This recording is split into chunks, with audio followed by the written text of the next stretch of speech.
Hey guys, welcome back to the channel. This is a story about what if Naruto declares war on Konoha. Before I start, please support for more amazing content, and do consider subscribing to my channel and share this video with your friends. This is written by X18999 and link in description and support writer. Let's start the video. Prologue. Sandaime Hokage was sitting in his office doing paperwork like he is most days. Every day since he was reinstated as Hokage after Yondaime died saving Konoha and who knows what else from the Kyuubi no Kitsune. He regretted putting more pressure on his student for not sticking around and taking the position like he asked. As he signed the last piece of paperwork he sighed and sat back in his chair happy to be done for now. Funny how good things never last, because not more than 10 seconds later one of his assistants knocked on the door. He knew who it was because he hears that knock every day at least 10 times a day. "You may enter," said the old man. The door opened and a woman about 23 with a tuning uniform entered the room with the one thing he did not want to see, more paperwork. This time it was more paperwork than he just finished. The old man wanted to cry, but as the Hokage of Konoha no Sato, crying was not something his duty allowed him to do, mostly because crying would stain the paperwork and he'd have to redo it. As he was about halfway done with his new batch work, another knock was heard on his door. He really was about to shed some tears until he noticed it wasn't the evil knock he heard 30 minutes before. "Enter," he said with interest. As long as it wasn't paperwork he was happy for the knock. If only he knew how much he would have rather have the evil knock back. When the door opened a tall well-built man entered. He had on a light green robe with a red vest over it, the wildest and longest white hair and a forehead protector with the kanji 4 oil on it. Sandaime knew the man very well. It was none other than the famous author of the world-renowned Ika Paradise books. Well, he was also one of his old students and a member of Sannin, but what could compare to that book? "Well, Jiraiya, you were not who I was expecting to see, but welcome back," Sandaime said with an evil glint in his eye. What the old man was thinking is, since he is the Hokage as well a good friend of Jiraiya, he could get an advanced copy of his book not expected on shelf for at least a month. "Well, old man, I didn't plan on coming here for at least 6 more months, but something has come up," said Jiraiya. "What is it?" asked Sarutobi. "Well, I have good news and bad news for you. Which do you want first?" Now the Hokage was a little worried. What could this bad news be, as Jiraiya was bringing it himself? One thing he knew was if he was quitting making his books, he'll have a fight on his hands. "Well, I'll take the good news first. Maybe it'll soften the blow of the bad." Jiraiya smiled a little. He knew the old man would want the good first, and he also knew that this will make the old man happy. "Well, sensei, I have a present for you." He reached into his travel pack and pulled out a little orange book. When Sandaime had the book in his hands he was beaming at his student. "Second part of the good news is that I'll be staying in Konoha for good now. I've been keeping tabs on Orochimaru and I've found out he's pretty content with how things are for him in his village, and could care less about Konoha." At this the third Hokage was looking at Jiraiya like he told him he hated hot springs. "Are you sure, Jiraiya? I mean, last time I had news on him he wanted to destroy Konoha." Jiraiya looked at the old man and said, "Well, I kind of talked to him, and it seems he's created a new village in the Rice County, and is taking a leave us alone, and well, leave you alone policy." "Well, at least for now." Sarutobi thought on this for a minute before saying, "Well, it does make sense if it's a new village," and Jiraiya nodded his head. "Well, that is very good news, but now of the dark half and the paperwork it's going to bring me." Jiraiya looked at him for a minute and then said, "Iwagakure and Amigakure are going to invade Kusagakure." To say the Hokage was shocked would be an understatement, because he couldn't let Kusa fall. They were the buffer between Konoha and Iwa. Allowing them to have land close to the border of Hai no Kuni was out of the question.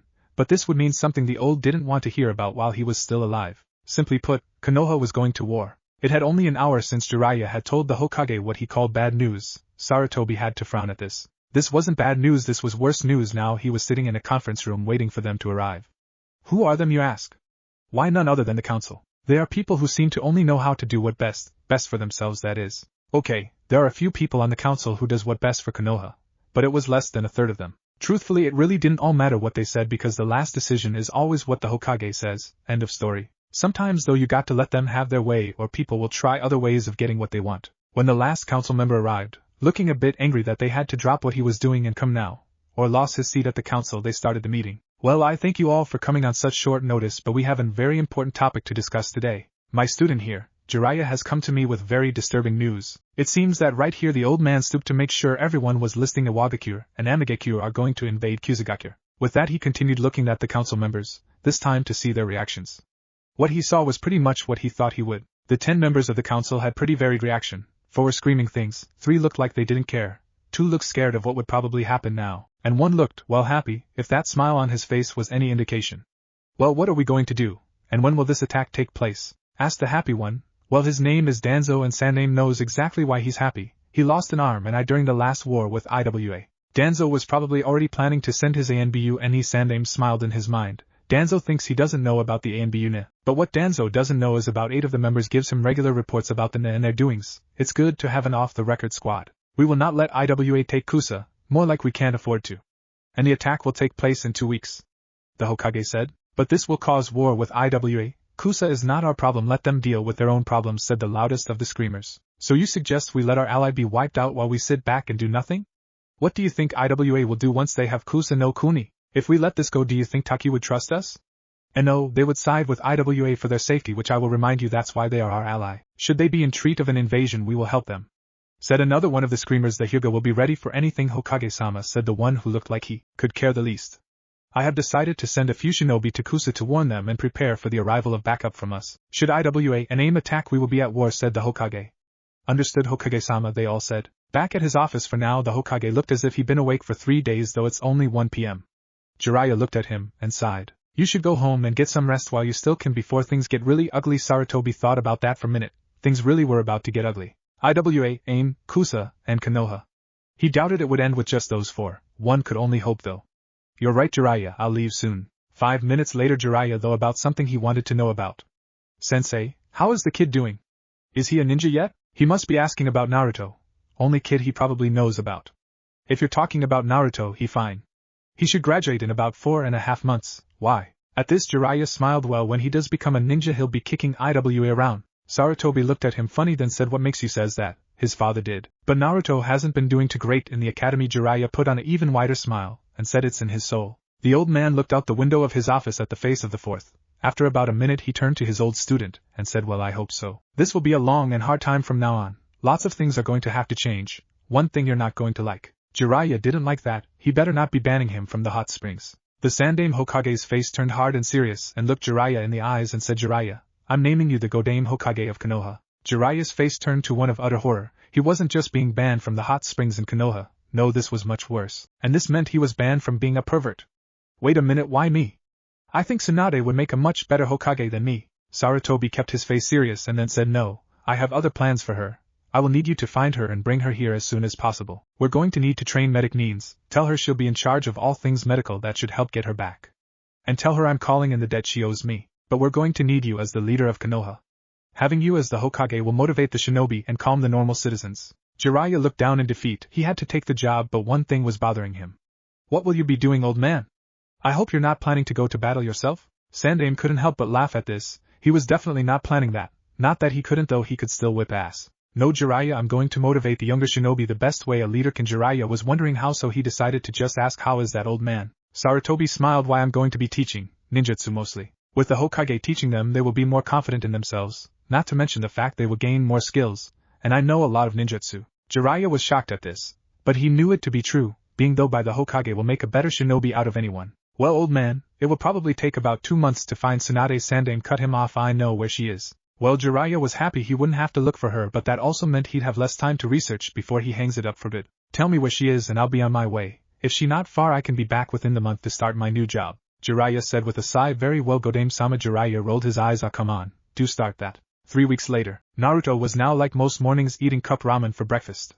He had to be at the academy in 1 hour, not that he cared if he was late or not. Well, he didn't want to be late today, he was yesterday, and Iruka was a whole different kind of mad. Not just him, but all the ninjas seemed to be on edge for some reason, and would not tell the students. I'll just have to get it out of the old man then, thought Naruto. Shrugging, he decided now was a good time to start getting ready. He had the feeling today was going to be a really long and crappy day. After 40 minutes he was dressed and out of the door, when Naruto entered and took a look around. He looked at Iruka and saw that he had the same look as yesterday. Seeing that, he quickly took a seat. Well, since everyone is here now, I have an announcement to make. The class looked at him expectantly. Everyone knew something was going on because all of the shinobi looked tense. Well, class, since it's official, I've been asked to tell you. Iruka took a deep breath, knowing he was about to scare most of his students half to death. As of 3 days ago, Iwagakure, Kumogakure, Kirigakure, Emigakure are officially at war with Konohagakure, Sunagakure, Takigakure, Kusagakure, Hashigakure. Iruka looked around the room and saw that everyone was looking scared, even Naruto, Kiba, and Sasuke. How did this happen? Asked a very afraid pink-haired girl named Sakura. Well, it all started with IWA and AIM planning attack Kusa, and as an ally to Kusa we were required to help them. We sent them back up and stopped the attack, and then Kusa and our forces that were sent retaliated against AIM. Since IWA and AIM are allied, that means we were at war with IWA as well. This is where it gets out of hand. Iruka looked around and not one student were looking away from him. IWA and Kumo also have an alliance, thus joining the war, not to mention that they don't like us anyways. Our alliance with Suna states that if there are 2 or more of the great shinobi nations at war with us, they will side with us. Taki also sided with us in order to ensure their safety. Then I don't know how or why, but Kiri also joined IWA's side, and because Hoshi is between Konoha and Kiri, they were dragged in. Iruka-sensei, does that mean when we graduate we'll have to fight in the war? This was asked by a blonde-haired girl. Her name is Ino. As genin, you won't be fighting in the war. Only chunin and higher-ranking ninja will fight. But you'll have to do tougher missing as genin to pull the weight of the ninja who are not here. Also even before you graduate you all will be assigned D-rank missions. At this a lot of the students were happy they were going to be able to complete some missions. They'll be angry when they find out what exactly D-rank missions are. Well, don't be too happy because you won't be getting paid for these missions while you're still a student. Screams of bloody murder, that's what was heard when that announcement was made. I'll be quiet, these missions will be used to help the ninja who are away at war, so you should be proud that you're able to do something to help them even as a student. They should have the students do D-rank missions all the time. With these wartime changes the students will do the work the shinobi can't do around the village, and the money will be used for their supplies and other things. We will start the missions next week, so be prepared for anything. 1 week later, the old man was sitting in his office with mixed emotions. He was happy that he had less paperwork because the elders are doing it. He felt sorry for his old teammates. He was sad that the reason they were doing the paperwork was because of the war, and the Hokage had other things to do. Another thing is he's happy his successors would be here in about 20 minutes, and he could hand over the job and start training some shinobi. But once he trains them they'll be off to fight and possibly die. This is too much stress for me. Jiraiya and Tsunade better hurry and get in here. Now about 20 minutes later a knock was heard at his door. Enter. I hope it's those two. When the door opened it revealed Jiraiya and a woman whom looks about 25 with twin ponytails in the back of her head. Though she looks to only be 25, she's actually over 50. Jiraiya, Tsunade, finally you both are here. Jiraiya, you'll be taking over in a few days, but first we have to go talk to the council and then announce this. Tsunade, I want you to organize and start classes for medic needs. If we wait too long the war will escalate, and then we won't have the resources for it. They both knew why they were here, so they now just had to do it. But before the meeting starts, let us talk. 2 weeks later, Naruto was on his way home from one of the many D-rank missions. He was quick pissed at the fact that they had to do stupid stuff like babysitting, laundry, walking dogs, pulling weeds, painting, shopping, cleaning rooms, moving people from house to house, stocking shelves, delivering food, and much more crap he wouldn't call missions. For a while he was also quite angry and a little scared that they choose a new Hokage. Should have chosen me, I would have banned these missions, they're just stupid chores. To make the missions worse, they didn't get paid for them. He met with Jiraiya and the anger and fear went away within 2 minutes. That guy was really cool, and like Naruto. Naruto noticed one thing that made him very happy. Most of the citizens stopped glaring at him, and a lot of them started to show him a little respect. When he asked the old man what happened, he was told in times of war, all ninja and trainees are respected by the citizens. The people are scared and are trying to do anything they can to help, even if it's just being nice. He was happy he could go into any store and buy what he needed, without having to pay more than the price. But it made him a little mad that it took something like a war for them to treat him like they do everyone else. Well, Iruka-sensei said once we graduate in 3 months we'll have the chance to do better missions. Ah man, for the next 3 months it's going to be training, lame missions, and school. I refuse to fail again and have to put up with another whole year. And I'll be damned if I have to spend a year doing D-rank missions. 3 months later. Well class, this is it. The test today will decide if you will become genin or stay here for at least another year, so I want you all to be serious and no jokes or you'll fail. Automatically. Iruka said this while looking Naruto in the eyes. Well, I guess that means I won't be able to get him with sexy no jutsu today, though Naruto. I just pray that it won't be bunshin no jutsu for the test. I still can't do it after all that training. The jutsu for the test will be henge no jutsu. When I call your name, come with me so we can test you. After this everyone was being called one by one. Iruka knew they all could do henge with no problem, so this year they would have all 28 students pass. It was now Naruto's turn to be tested. Uzumaki Naruto looked up and Iruka then quickly got up and went to the testing room with him. Well, do henge no jutsu, you'll officially become a genin.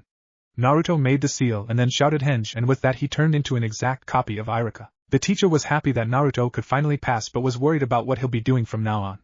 You pass. Naruto smiled and grabbed an forehead protector from the desk and quickly tied it around his head. As soon as he finished tying it around his head he was in pain. The most pain he ever felt was in his head and stomach.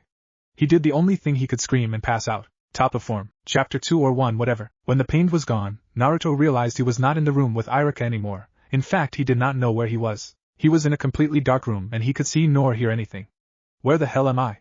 I just become a ninja, now I'm in this shit. Suddenly a light flashed in front of him and Naruto, not know what it was, prepared to dodge in case it was some kind of jutsu. It just stood in the same spot and Naruto kept his eye on it the whole time. being the only thing in the room he could see anyways. It went on like this for about 2 minutes until Naruto got bored and said "What the hell is going on?" The moment he finished talking, the light shifted a little and started to grow and form into something. After about 30 seconds it took the form of someone Naruto knew all about. Not that he ever met the man, but everyone in Konohagakure knew everything that was known about this man. I mean, what kind of idiot doesn't know about the Yondaime Hokage? What the hell? Who is doing this? Is some kind of genjutsu, because if it is, I'm getting pissed, and I'm going to beat whoever is doing this. Black and blue. Naruto may suck in the art of genjutsu, but this would make anyone suspect foul play for several reasons. Those reasons being that 1. Yondaime is dead, 2. He was semi-transparent, 3. He was the only thing he could see, and 4. Why the hell would Yondaime be here with him? Again, as if his talking was some sort of trigger, once he was finished talking, the figure focused on him and proceeded to tell him a story that will change his life, a story about his gift and curse. After this message, please don't attempt to respond to anything I say, for I will not hear you nor be able to respond. I am not actually here with you. This is much like a recording. When you are ready for me to begin, please say so. Naruto just shrugged and said, well, the sooner this is over the better, so start. I'll start this message by saying I'm sorry. I'm sorry that I was not able to raise you as I should have. Yes, Naruto, I Namikaze Minato, Yondaime Hokage, am your father. With this, the only thing you could see on the face of Naruto was disbelief. Well, it was only natural. And if this was true, then why did people treat him like dirt and not like a prince? If you did not know this already, then that means my last wish was not honored, and I'm sorry for any pain my actions caused, but it was a must, and had to be done, not matter the consequences. If you're wondering what I'm talking about, then I will explain. As you probably know, I sacrificed my life during the battle with the Kyuubi no Kitsune. What you may not know is that I'm not the only sacrifice. The Kyuubi was too strong to be killed. There was only one way to save Konohagakure, and that was to seal the demon. I would not have hesitated to seal it within myself, or would have any of the other shinobi, but that was not possible, as I would have died due to my body not able to handle the chakra of the Kyuubi long enough for the seal to be stable and permanent. You see, it requires someone with chakra coils as well as a body that has a lot of growing to do for the sealing to work, and only a baby would meet the requirements for it. I'm pretty sure that by now you understand that that baby was none other than you. I'm sorry for what I've done, but I'll say it again, it had to be done. If you do not agree with me, then remove the forehead protector you have on. If you do agree, leave it on, and I will continue. You have 1 minute to decide. Right now Naruto's thoughts could only be described one way: overloaded. All this information was going to make his head explode. The Yondaime was his father, the Kyuubi sealed in him. Everything made sense, and everything made no sense at all. This is the reason no one likes him, because the demon was sealed inside of him. But why would they hate him for that? He was doing them a favor, a big-ass favor. Naruto also, though, about the last thing he said, if he doesn't agree with him, take of my forehead protector? Never. After all this time it took for him to get one, he was not about to let something like this or anything stop him from being a ninja. Not to mention the fact that Yondaime was his father. Maybe he will be a great ninja like him. So Naruto just waited for him to continue. Well, son, I'm proud of you for taking this like a man, which is the reason, the trigger for this to be putting on your Konoha forehead protector. Naruto now understood what the hell happened when he put it on. A little pissed it had to hurt like that though. Well, now that the story of the curse that I've given you is over, now for the gift. One is a part of my soul is also inside the seal. This was done for 2 reasons. The first is the Kyuubi will be bound to you forever. Not even the Shinigami that made the seal can release it. The reason is the cost of using the Shinigami for removing the soul and sealing Kyuubi was none other than my soul, and for it to be released, it requires my whole soul, and since part of it is behind this seal, it is not possible for it to ever be whole again. The second reason is my true gift. It is my knowledge of jutsu and seal. Now Naruto has gotten a few gifts from the old man and even one from Ichiraka, but never has he received such a useful gift. Hell, has anyone gotten something so good? Because he doubted anything could compare to the jutsu of Hokage. He didn't know much about seal, but he knew Yondaime was a master, and well, he would be too. Now for the final gift, the gift of chakra. The Kyuubi has more of it than all the shinobi in Konoha combined, and it never seemed to have run out. So I made a few supporting seals of the master. What these seals do is convert the Kyuubi's chakra into your normal chakra and refill your reserves constantly. These will be activated once as you're awake. You can also use his natural chakra for extreme circumstances, but I do not know what will happen when you do, so be careful. Now that the important stuff is done with, just because you have my skills, you do not have my experience, control, or strength, so you'll have to work really hard to get those to a great level. My time is coming to an end, so the last things I'll say are, I love you, and so does your mother who's watching you from heaven. Goodbye, Uzumaki Naruto. By this point Naruto was shedding a few tears. The damned Kyuubi messed everything up, and now Kyuubi was nothing more than Naruto's battery. Naruto, now walking up in the real world, was taking a look at his surrounding.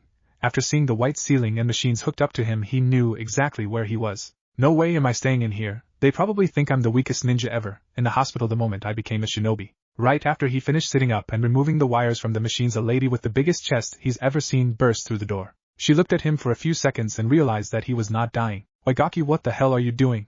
Who told you to remove those? and I hope you weren't planning on sneaking out of here. Naruto didn't feel like this, he needed to go talk to the old man. I'm completely fine, but I need to speak to the old man, it's really important. Tsunade just walked over him. After doing a few hand seals, she began checking over him with the scanning jutsu. Seeing that he was indeed completely fine, she just bopped him on the head. Well, there is nothing wrong with you, so you can just go to the Hokage's office. He asked me to send you there when you got up. After making his way to the Hokage tower, he entered and quickly went to the office. He knocked. It felt weird knocking on the door, but since the old man wasn't the Hokage anymore, he didn't just bust in. Well, not as much. He heard someone say enter, so he did. Inside he saw the Godame and Sandame both sitting looking at him. In truth, they were both waiting for him to arrive. When Sandame heard that he collapsed, Jiraiya told the old man what was going on, since he already knew it was going to happen. Welcome, Naruto. You don't have to worry about explaining what happened, as Jiraiya has already explained it to me. But if you have any question, please feel free to ask. The old man was worried about Naruto. This was a lot to take in so little time. Well, I only have one question for now, and probably the best. Where did my father get his kunai from? They both saw the sparkle in his eye. Naruto was a kid with a bunch of new today and just needed a few accessory for the best of them to work. Jiraiya reached in his desk and grabbed a scroll and tossed it to Naruto. When Naruto opened it, he knew what it was. It was a sealing scroll. Biting his finger and whipping the blood over the first entry, a medium-sized box appeared, and inside the box were a few papers, another scroll, and 5 kunai that he wanted so badly. Now all he needed to do was go home and put the seals on himself, and he'd be able to do the most kick-ass jutsu in Konoha history, Hiraishin and no jutsu. Now Naruto, before you run off and put on the finishing touches of that jutsu, let me tell you, never teach anyone else how to use it. Only you, child, if you ever have one. Now about you being your father's son. Normally we wouldn't want you tell anybody, but since the chance of an enemy getting this deep into our territory is low right now, and you are officially a shinobi, the choice to reveal your heritage is yours. And before I forget, you have a combat test in 2 hours, it's in Training Field 5. Thanks, old man, thanks, Ero Hokage. And with that, Naruto sealed the box back in the scroll and headed for home, to prepare for the test. Naruto was now at the training field waiting for his turn. There were about 5 testers here, but about 50 testies. With his last name being Uzumaki, he knew he's almost last on the list. I should change my name to Namikaze.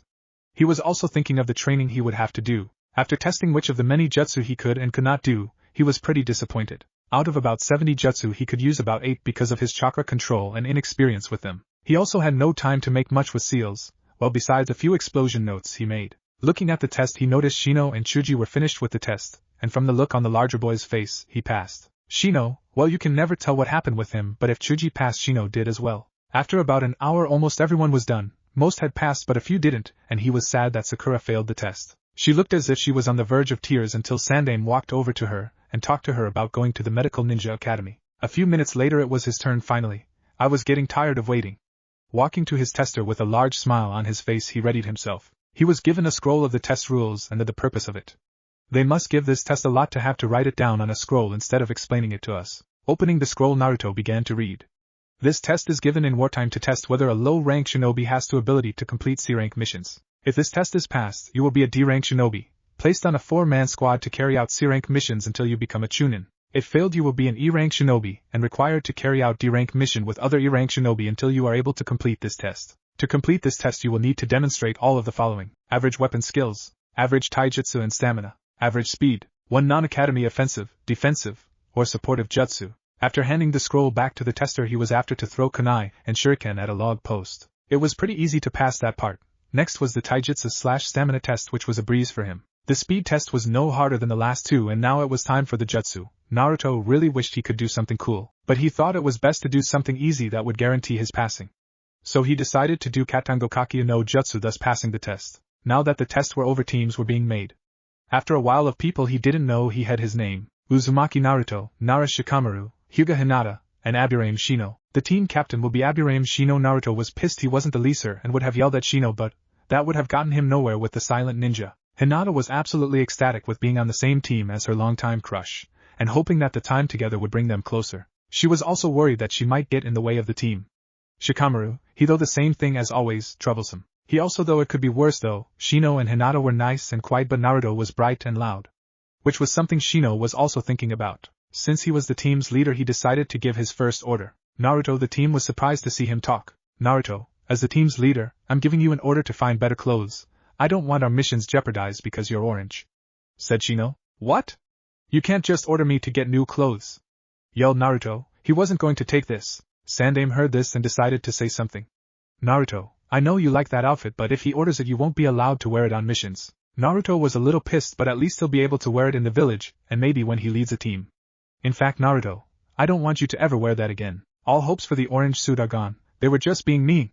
Yeah, whatever, old man, I'll just wear one like it when I'm the Hokage. Naruto was now in one of the many clothing/supply shops in Konoha looking for some new clothes and paper he could make seals on. The old man told him a great way to improve his chakra control: climbing tree with only your feet and chakra. The best part was he could use Kage Bunshin and no jutsu to do it while he does something else. This is the reason why you could find 50 identical people charging up the sides of trees and flipping back down in the forest. When he was told that his clone's experience went back to him after he released them, he was sure to put them to work reading and tree climbing. He only made about 75 clones because he was advised to complete the tree climbing before making more for other things. While in the clothing store, he came across something that made his eyes light up: a jumpsuit just like the one he has on, except all black. Now they couldn't complain about him wearing all black, could they? No way. Now Naruto was at home with his slaw clones. He had only woken up about an hour ago from the mental fatigue of releasing all those Bunshin at once. Next time he'll try releasing them one by one to see if that help. At the moment all they were doing were making seals, smoke tags, explosion notes, and some sealing scrolls. But he and 2 clones were making the seals so he could use Hiraishin no Jutsu, because he'd be damned if he was going to sleep again before they were done. He only had 2 months to practice and train with his team before they do their first mission, and he wanted to be able to do a lot of jutsu before then, and that mean he had to get this stuff done fast. After about 5 hours the seals were now permanently on his body, and he had read the scroll that was in the box with the kunai about 100 times already. It was time to test to it. He knew he could summon himself anywhere within 50 feet of the special seal that on the kunai, and there was also one on himself so he could move instantly in any direction without much effort. God, this is going to be awesome. Gathering the necessary chakra to the master seal, he could feel all of the locations of the secondary seals. He even felt a few that were very far away from him. Ignoring all the ones he didn't know where they were, he focused on the one on himself. Then, with just thinking where within the allowed area of the seal he wanted to be, it happened. He was instantly transferred from one spot into another. So for the rest of the night he summoned himself, and even a few clones all around his apartment. He didn't want other people to see it yet, so he stayed indoors, and when he can do it as second nature, he'd show it off, and then he will tell people that he is his father's son. Naruto was now on his way to his first team meeting. Well, it was actually 2 teams, totaling 8 genin going to be at the meeting, but whatever, it was the first meeting. He was dressed in an all-black jumpsuit, his forehead protector worn proudly around his head, his weapons in his pouch, and a sealing scroll with enough explosion notes to destroy a third of Konoha. His father didn't have enough jutsu to cause mass damage like Naruto liked. Most were deadly but only hit a single target, or a large area, but didn't cause havoc. Sure, Kage Shuriken no Jutsu caused a cool amount of damage, but nothing beats 200 clones with expulsion notes in their hands chasing you down. Jibaku Bunshin. 10 minutes later he walked into the training ground to find he was the last one to arrive, not late but last. Looking around, he seen his team sitting under a tree, so he decided to join them and wait for the instructors who is supposed to show up in 20 minutes. Hey Shino, are these clothes good enough for you? Naruto asked with a bit of sarcasm. Yes, was all the reply he got from the silent bug watcher. He. Hello Naruto-kun. This was from the shy girl with her head looked down. TCH Troublesome was the lazy boy with his head looking to the sky. With those 3 Naruto was worried about having someone to talk to, then he looked at the other team. It consisted of Sasuke, Kiba, Ino, and Chuji, so he went over to them and said hello. HMP, surprise you passed Dobe, you didn't even know all the academy jutsu. Sasuke said with mild amusement that Naruto can't do Bunshin no jutsu. Whatever team, who's the leader on this team? When Kiba and Ino started their respective rants on why they should have been chosen and Chuji just chewing down on his chips, Naruto knew who the leader was. Well team, you're lucky you're not on my team, or I would have had your spot. Sasuke just smirked and said, whatever, if you're so good then why is Shino the leader of your team? Naruto just grunted in defeat and went back to his team. After 3 hours of waiting the Jounin finally shows his faces. Well, he showed the area around his right eye. Yo! After the 8 genin looked at him then yelled at him for being late, he started the meeting. Well, my name is Hataki Kakashi and I'll be supervising your training, but first some introductions, noting too long just your name, likes, dislikes, and dreams for the future. He then pointed at the one eating chips and told him to start. My name is Akimichi Chuji, I like my food, I dislike people who call me fat, and my dreams for the future is to open a barbecue restaurant. After him it was Shikamaru's turn. Name, Nara Shikamaru, likes, watching clouds, dislikes, troublesome thing, dreams for the future, too troublesome to think about. Next was Hinata, and I don't like typing how she stutters, so just pretend she does. My name is Hyuga Hinata, my likes are helping people. My dislikes are people who judge people by strength only. Dreams for the future are to become a good leader for my clan. Boy was she glad that was over, because she almost slipped up and let out her secret. Next was Kiba. Inuzuka Kiba here, like training with Akamaru. I don't like idiots, and I want to be the strongest ever in my clan. Then it was Ino Yamanaka Ino. I like flowers and I don't like forehead girl. My dreams are to become the prettiest kunoichi ever. Then Shino Abirame Shino, that was all he said. Sasuke is up Uchiha Sasuke. I don't like anything, and I dislike a lot of stuff. My ambition is to revive my clan and kill a certain man. Now everyone was looking at him. Now it's time for Naruto Uzumaki Naruto, for right now, likes our ramen and jutsu, dislikes our Sasuke team. My dream is to become Hokage. Everyone was thinking one thing for right now. I'm going to be in charge of you 8 while training. Your team leaders will be in charge while you guys are on missions, understand? Everyone nodded. To get started, I want you all to do 30 laps around the grounds, 50 sit-ups and push-ups. That should be enough for a warm-up. Most had no problem with this, but Ino, Shikamaru and Chuji didn't want to do it. When most of the got done, Ino was only about 3/4 done, so Kakashi had to have a word with her. Ino, are you eating like that taught you in the academy? She paused a bit because she wasn't. How could she stay fit eating like that? I don't want to get fat, she said coolly. Well, if you don't start eating right starting today, not only will you never make it as a shinobi, but you'll be able to keep up with this basic training. She thought on this for a minute and promised she would. She knew he was right, and with all this working out there was no way she was going to gain weight. After the day's exercises were done, he had to all sit down so he could tell them one last thing before he left. Well, as you know, we're at war, and with the war comes hard missions, and there are always a need for new shinobi, especially medical ninja, so if any of you want, Tsunade-sama has opened a medical academy for any shinobi who wishes to become a medical ninja, and I suggest that some of you attend. A medic can mean the difference between victory and defeat. Sandaime-sama will also be teaching different ninjutsu in his own class. Though you won't be fighting in the war until you become chunin, it is always good to prepare. Hinata always wanted to become a medic, and this was her best chance, and she was going to take it. Ino also thought about it, and decided she would go mostly because Sakura was going, and she'd be damned if Forehead Girl beat her in anything. Well, she could keep Sasuke. Ino doesn't really like him, she just does it to piss off Sakura. For the next 2 months, things were pretty simple for Naruto. Train with Kakashi, then with spars and mock battles with the other team, sometimes switching members, a few times even mock battle with teams they didn't know that well. Then it was chakra control training, which was going damn well, that's to his army of Saw clones. He now at a level he didn't need to worry about control anymore. He's mastered 34 of the jutsu and makes a living selling explosion notes. He gets tons of sales because he sells them for dirt cheap, not like he spent time making them. He had an army for that. Though he had the Hiraishin and no jutsu about mastered, he still was lacking the kunai for it. 5 was just not enough. He made a ton of seal to go on them, but he would soon have to go out and find a shop that could make them. For right now that had to wait. Grabbing his 9 sealing scroll, 1 for his tent and other miscellaneous supplies, another for food, a third for extra weapons. No, you can never have enough kunai, swords, knives, and shuriken. The last 5 scrolls was the kind he had about 50 of in the armory, since they wouldn't like him keep them at his home. A scroll with 1,000 explosion notes. Slipping the scrolls in his backpack, he set out for his first official mission as a ninja, protecting a merchant, going from Konohagakure to Sunagakure. He also had a sub-mission, giving 4 of the 5 scrolls to Suna. Chapter 3. Naruto was now at the gates of Konoha waiting for everyone to arrive. He didn't want to be late for his first mission, so he came 30 minutes early. It was only about 10 minutes later before the next person arrived, which was Hinata. Hello Naruto-kun, said the shy girl while staying about 15 feet away from him looking at the ground. Hello Hinata. Naruto didn't know exactly what was wrong with the girl, but after being around her for the last 2 months he was starting to suspect a few things, but he didn't want to think about that right now. About 5 minutes later, it was Shikamaru who arrived at the gate. This mission is going to be too troublesome. It was safe to say Naruto didn't feel the same way. I mean, how could you not be excited for your first real mission? Next to show was the merchants. It was about 10 people with 3 carts of who knows what. Now it was only 2 minutes left before they had to leave, and Shino still hasn't arrived. All 3 of the ninja were hoping he was late. It would look bad if the team leader was the only one late.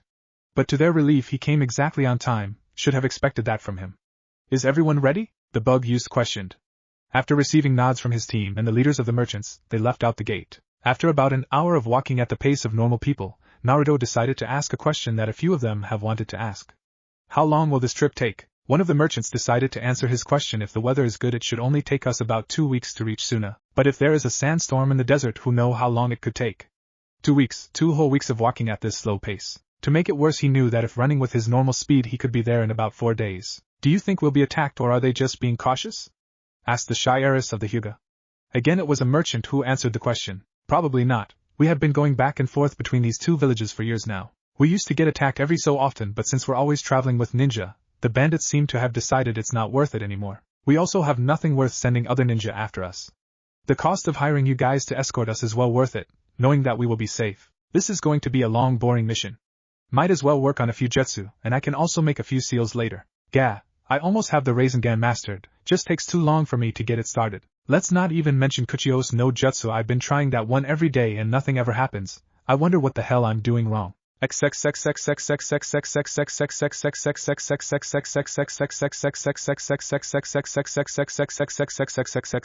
Orochimaru-sama, may I ask you what are your plans? What I mean is, do you plan on destroying Konoha? This was asked by Kabuto, Orochimaru's right-hand man, the only person who can even talk to him without fearing for his life.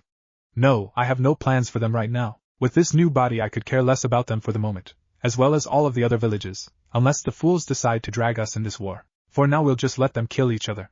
When that's done, I will start my plans. When complete, Oto will be the 6th great shinobi nation and the Rice Country will be larger, and well, no longer named Rice Country. Hi Orochimaru-sama, ever since he's gotten the body of Kimimaro he's calmed down a bit.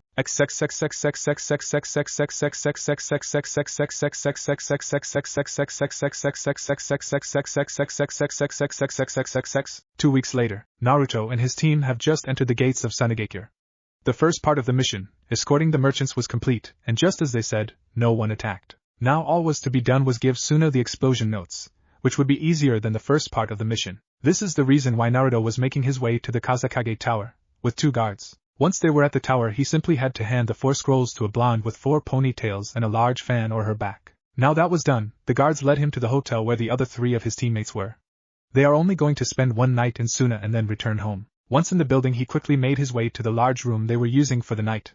When he was inside, the team greeted him, and then went back to what they were doing. This is a boring missions, but at least we get to sleep in a bed tonight," was shouted out by Naruto. Of course with his team no one responded to what he said, even if they were all thinking the same thing. They were an odd bunch, a shy Hyuga, a lazy bum, a silent bud user, and a blonde who likes all things flashy. Shrugging, he decided to go to the bathroom. When he looked in the mirror he noticed something off about his face. His whisker marks, the lines that were on his face since the day he was born, were fading away. He didn't know why and really didn't care too much. He never really liked them much anyways. Those whiskers were like a sign to people who knew what was inside of him. They recognized him because of those marks of the QB. Getting over those though, he decided to go to bed, for they will be leaving tomorrow and not traveling at the pace of merchants. The next day, just as planned, they gathered at the gate to leave, and soon after that they left. 5 days later, they find themselves in front of the Godame Hokage, Jiraiya giving a report, which he was not listening to. When they were done, he congratulated them on completing their first missions without problems, and told them they will have 4 days break before the next mission. This is how things went for a few months with the team: training, missions, breaks, and repeat. Most of the missions Hinata did not participate in because of her medical training and the fact that they were so simple a medic would not even be needed. The team did a lot of escorting merchants, guarding small towns, delivering supplies to the ninja on the border who Naruto always gave free explosion notes to. During this time Naruto also perfected the Rasengan and upgraded the Jibaku Bunshin. Now instead of handing each clone an explosion note and having them set the off, the notes now fly and attach themselves to the clone and then explodes when the clone is killed or set them off. He was also making more and more useful things with seals, including his newest notes, shock notes. They are nowhere near as dangerous and the exploding kind, but they will hurt you or kill. They are best used but attaching them to a kunai. If deflected by another kunai it will probably numb the other person's arm. If it hits a limb the person will receive a nasty shock. If it hits your torso you will probably die. Unlike his explosion notes, these he refused to sell to anyone. On one of these days Naruto notices that his whisker marks were no longer on his face at all. He also found out why he could not do Kuchiyos no Jutsu. How was he supposed to know you needed a contract for that? When he asked Jiraiya about it he was told he could sign the contract when he was a Chunin. The major achievements Naruto made were, he could use Kyuubi's power whenever he wanted to and how much he wanted to, but using too much of it made him wild. Besides he already had practically limitless chakra anyways, so he decided to only use it in emergencies and when making seals with demonic chakra. The next was his blade. It was no ordinary blade because with all the seals and Kyuubi chakra held within it made it into a great blade. Its first stage was a small black dagger with a red-tipped blade. The second stage was a black katana with one side of the blade looks like a flame burning on the blade and the other side looks as if thunder running along the blade. They were like that because fire and electricity were the only 2 elements he could make with seals at the moment. One thing thought was that he could only use stage 2 with Kyuubi's chakra but only needed to channel a small amount, just enough that his eyes turned red, which Naruto thought was super cool. If the blade breaks it reintegrates in about 30 seconds. He also didn't need to worry about other people stealing his sword because if anyone grabs the handle or gets cut with the blade of stage 1, they get injected with some of the demon's chakra which acts like a potent poison for everyone except Naruto. Of course he could turn these features off though, but then it would be a normal sword. Now as for what he was doing for training, it was just as crazy, and his weapons. Using gravity seals to increase his speed and strength at the same time, running laps around Konoha. Punching, kicking, slicing logs hundreds of times, squats, push-ups, sit-ups, sprinting all more times than he could count. all while having hundreds of clones all doing metal work. And when he woke in the morning he wasn't sore at all. He is the only person able to train like this, and it all because of the QB. One thing was making him angry though, the missions they were doing were boring. They were just guarding people or things from normal people. Banks, small towns, casinos, parties, construction sites, merchants, and more merchants. It was a simple reason why he was angry, no real combat. Out of all these missions they had very little combat, and when they did it took little more effort than one punch or kick and they were done. Since both teams now had missions all the time, the mock battles with the other teams were few. Because of the lack of combat, Naruto's teammates still don't know the extent of his abilities. So far he has only shown them a few fire jutsu and kage bunshin. This was until they got their next mission, which doubled as half of a test. The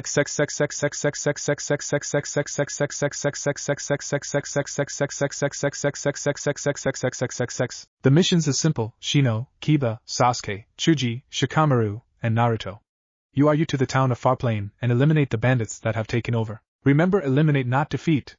They knew what this meant. It was not go in and beat up the bandits or run them out of the town. No, it was to kill the bandits, all of them. They number around 25 to 30 and the leader and a C-rank missing nin from Konoha. His rank before he left was genin. This is your first of 2 B-rank missions to test if you qualified to be a chunin of Konoha. From what I know, this is also your first mission where you're required to eliminate your target as well and battle another ninja. There will be 2 jounin shadowing you. One will be a medical ninja in case you get hurt. If you require their assistance during the mission, you will not become a chunin. Normally we would not give missions and tests like this, but during wartime, we cannot afford to waste time and resources testing for chunin. And we cannot have chunin during a war who we cannot count on to eliminate an enemy.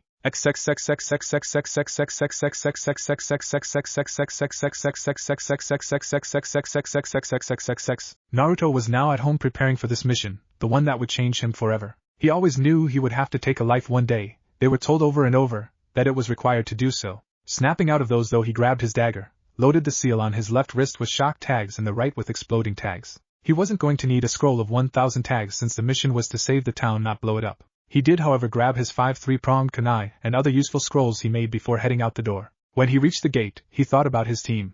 He was happy that Hinata didn't have to come on these missions with them. She would probably have lost her mind if she had to join in on these missions. The main reason why she is not here is because she can't become a chunin until her medical training is done, and that takes a year to complete. It's only been 5 months since she started. The arrival of Shino, the overall team leader, broke him from his thoughts. After that they showed one by one. Do we leave now, or wait until the jounin show? Asked Kiba. We leave now, the jounin should already be here, and if they aren't they can catch up with us. You should all check over your gear one last time, and be prepared for what we are going to do. While on the way to the town, Naruto decided this is as good a time as any to let his friends know of his true ability if needed. He decided not to hold back during this fight and use everything he had, well except the second level of his sword, Hiraishin, gravity seals, and very few if any explosion notes. He didn't want to make things messy. They stopped about 10 miles out from the town to look at a map and make a plan. The plan was pretty simple, seeing as the people they were fighting were normal people, and one genin. The genin, who only knew about 3 to 4 C-rank jutsu, had no bloodline limit, or real skill. All the reason why he left the village, his career was going nowhere, and he was 23. Naruto, following his part in the plan, made his way around the other end of town with Kiba and Chuji. The job they were given were to initiate the attack, and drive anyone fleeing into the others. Once in place, Naruto made the seal for his favorite jutsu and created 50 clones. They knew all the bandits stayed in one building, not like there were many buildings in the whole town. Hell, only about 200 people lived in the place. When the time came, he sent 10 clones right to the building, and it started. When the first clone entered, it threw a kunai into the chest of the first bandit, who would die a minute later from his wound. The same clone punched another bandit in the face before it was stabbed in the side with a sword. Another clone that was watching released itself to send the information back to Naruto, who saw his first kill. He could dwell on that for too long before he had more coming. The clones were able to kill 2 more and wound 5 before they were all destroyed. With the clones gone, the bandits ran out of the building to kill who was responsible for the attack, and 2 of them were stabbed with claw-like hands from Kiba and Akamaru, who were using Shikyaku no Jutsu and Jijin Bunshin.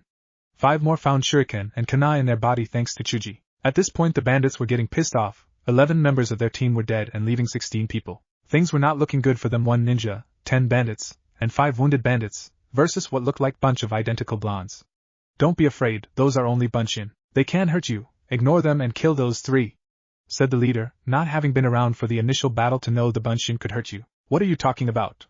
Those damn things can hurt you. They already killed 2 and wounded 5 of us. Said a bald bandit before he and 8 of others ran. With them gone, there was only the leader, and 3 people who are able to fight and 5 wounded. Naruto decided he wanted this to over with quick because he was getting a little sick, and just order his clones to attack the group. Kiba wanted to fight the leader since he was the only ninja within the group and Shuji helped the clones. Not that they needed it. The leader didn't have a chance. He may have been a ninja but he left Konoha 4 years ago, and was only a genin at the time. Not training and not having been in a ninja battle in years, he simply wasn't a match for the dog duo, who simply hit him with Gutsuga. They were done here and decided to see how the others were doing and if anyone got away. The town would have to deal with the bodies. Not that they would mind, they did hire them for this. They also stated that they wanted all the bandits killed for what they have done, and now they were. A few minutes earlier a few armed people could be seen running down a dirt road as fast as they could go, hoping to get away from what would certainly be their death, only if they knew that the way they were running to would lead to the same exact thing. While running, the bandits noticed 3 of them drop to the ground covered with bugs. While looking at them, 3 of them were stabbed with shadows of Kage Nui. The last 3 found themselves wrapped in wire looking at a pair of red eyes. Out of said person holding the wire spew flames that ran down the wire, burning them to death. This jutsu would be known as Katenruka no Jutsu. After checking to confirm the elimination of the bandits, and making sure no one was hurt, they decided it was time to leave. Most of them were feeling bad, not too bad though. They would get over it with a good night's sleep. Sasuke, however, was feeling no different, having seen much worse than this, done to his own family by his own brother. The entire trip home was done in almost complete silence. After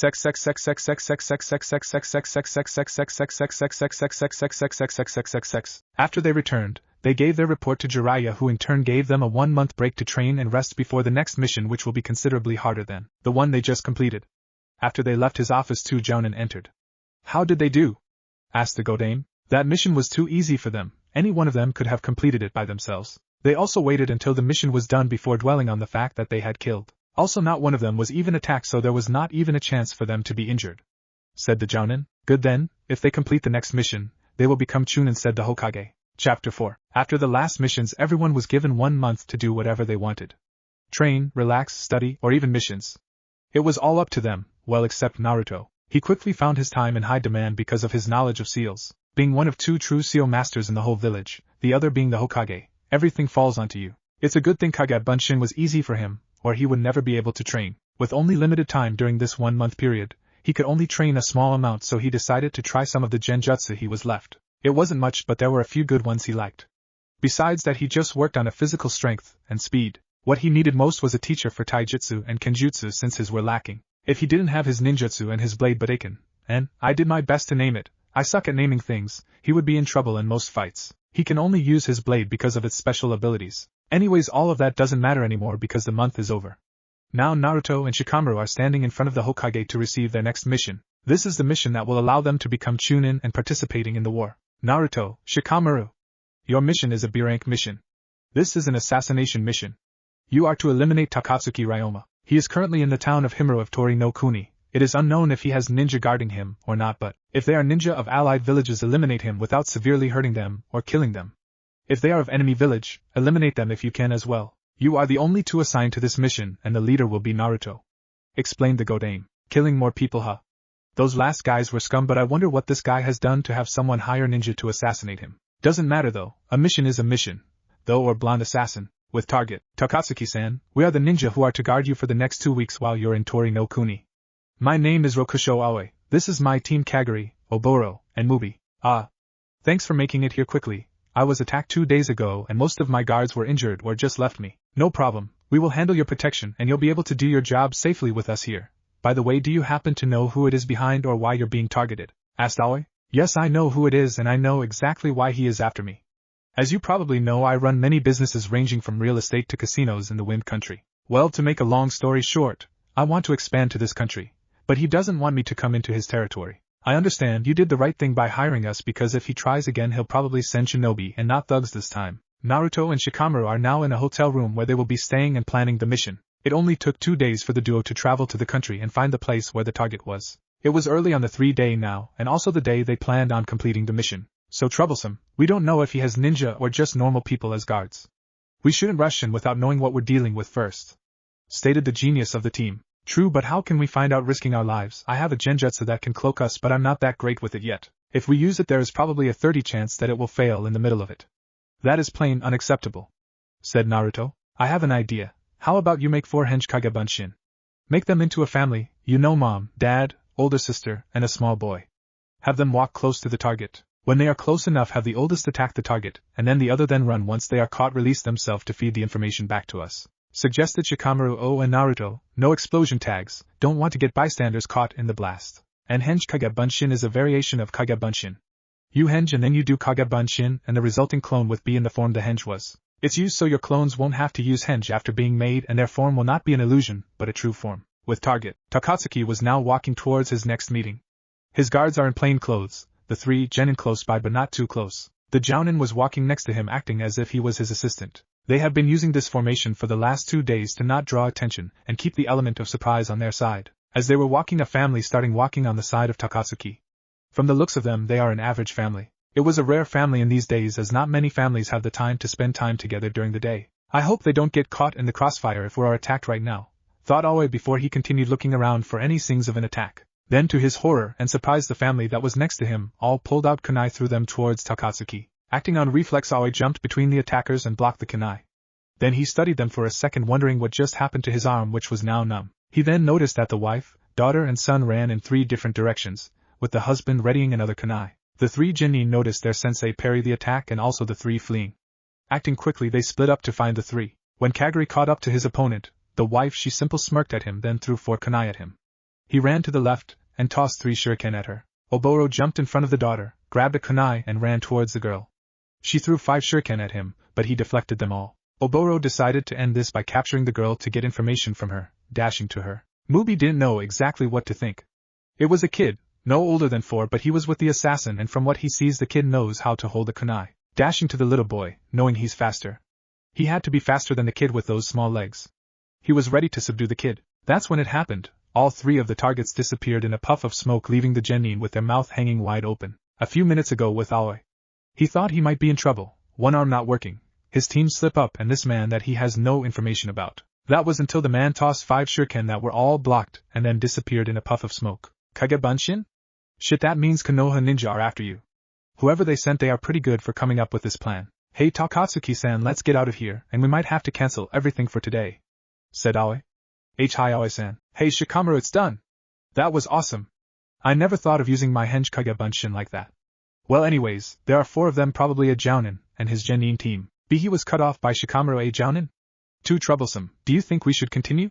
Asking Shikamaru. Yes, we should. The jounin, I know him from the bingo book. He used to be a Konoha nin but turned traitor because he could never get promoted. He went to Amigekure. He also stole Nidame's sword. We have to take him down, told Naruto. A Naruto, that sword, I read about it in history. It cuts and electrocutes everything it touches. We can't block it with our kunai. No, you can't block it with your weapons, but my blade can block it since it's a better sword than the Raijin. What sword? You carry a lot of weapons and supplies, but the swords you have are regular ones. If you try to block with a normal katana, you'll just get yourself electrocuted to death. Ah man, no faith in me, huh? I guess that I'll have to show you the sword before you will believe me. Naruto removed the small dagger from his side after saying that and held it up. Shikamaru was hoping that wasn't the sword he was talking about because, well, it's not a sword at all. Then he looked at Naruto and noticed something different immediately. His eyes, Naruto's eyes, were no longer blue but blood red. Eyes that make you want to run without hesitation. Then it happened. The blade on the dagger shot from a small 6 inches to 3 feet in a second. Then flames appeared on one side of the blade, flames that aren't actually coming off of the blade but seemingly dancing inside of the blade. Naruto then flipped the blade to show him the other side. It was almost the same thing as the other side, but instead of flames it was lightning. Cool, huh? No way is this blade going to lose to Nidame's Raijin. This stage of the sword controls fire and lightning a little. With this and my other jutsu, I think I'll be able to handle him if I go all out and hold back nothing. Shikamaru just looked at Naruto with an annoyed expression, mostly thinking about how they can go about finishing the mission as well as where the hell Naruto got a kick-ass sword like that. Well, Shikamaru, could you start planning for our next attack? Oh, and I have another jutsu you might want to factor into the plan. It's good enough to make a big difference in what we can and can't do. With target, Aoi was a little worried. The ninja they would have to go against knew how they looked, but they knew little if anything about them. Since they were using Kagebunshin, Aoi assumed at least one of them was a jounin. Because of war, the battle would end up being a fight to the death. Either would let an enemy nin live if they had the choice. Aoi, being an ex-Konoha nin, will only make the leaf ninja want him dead more. Also his genin team, would they be able to handle it if there are 2 or more jounin? Could they even flee? There were just too many unknowns. Even so, they had to leave out again today. Hopefully they can take care of the treat today. Dressed in full gear and uniform, the jounin and genin leave the house with Takatsuki to go to the meeting scheduled for today. Stubborn man, he should just go back to the wind country and work. Though Aoi. They were about halfway to their destination, walking along a road with only a few people around. Suddenly the road, the buildings, the people, and they were burning. The flames were spreading over them like they have been dipped in gasoline and lit up. Genjutsu. They were only in the illusion for about 4 seconds, but when we're out they noticed there was an extra person within the group. He was holding in his left hand an oddly shaped kunai, and in his right hand was a dagger that was getting awfully close to the back of the person they were supposed to be guarding. Getting over his shock of seeing the blonde, Aoi rushed forward attempting to stab him with the kunai. By the time Aoi got to the blonde, Takatsuki already had a small slash down his back and the blonde somehow vanished. The only thing the Aim saw was a small streak of yellow. Turning to his team, Aoi's face turned to one of complete horror and fright. His team of genin all lay on the ground dead, necks broken from who knows what. What he did know is that this was a horrible situation and that he needed to get his charge out of the area and to a hospital before he was dead. As he was about to pick up Takatsuki, a kunai was heading for him. Just as Aoi blocked the funny-looking kunai, he felt a pressure on his back. Turning around, he sees the blonde boy dashing backwards. Looking on his back, he quickly removes the explosion note on his back and tosses it before it explodes. When he looked for the boy again, he noticed he was gone. He then quickly grabs Takatsuki and then dashes towards the hospital. Once he hands Ryoma to the staff, they tell him that he is already dead. Shit! Must have been poison on the blade. Who the hell was that kid anyways? He looked younger than my students. Who, by the way, are now dead. Shit, I'm going to catch hell when I get back home. I might as well get going now. With the war going on, they won't do anything drastic. Damn, 10 minutes ago, Naruto and Shikamaru. Hey Naruto, you're sure he's coming this way? Asked the lazy genius. Yes, I have clones all over this town giving me information on their whereabouts, and they should be here in a minute or two, so be ready. Said Naruto. Hi, so troublesome. 2 minutes later the target arrived walking with his guards. Okay, those are Aim enemies, so we're going with plan A, they both thought. Naruto quickly starting the hand seals for the Genjutsu and Shoryuken no Jutsu, while having a clone throw one of his kunai for Hiraishin no Jutsu. At the moment he was done with the jutsu. The moment the kunai landed, Naruto warped to it, took out his dagger and slashed the target in the back. And then warped back to his clone that had a second kunai. Shikamaru waited for Naruto to cast the Genjutsu, then he caught the genin in Kageme no Jutsu, then quickly doing Kagekubishibari no Jutsu to break their necks. All this was done within a matter of 5 seconds. A second clone threw the third kunai used for Hiraishin at the Aim Jonin. As soon as it was blocked, Naruto warped behind him and placed a special seal on his back and covered it with an explosion note. The blonde then dashed backwards as to not get caught during the 2-second delay when using Hiraishin.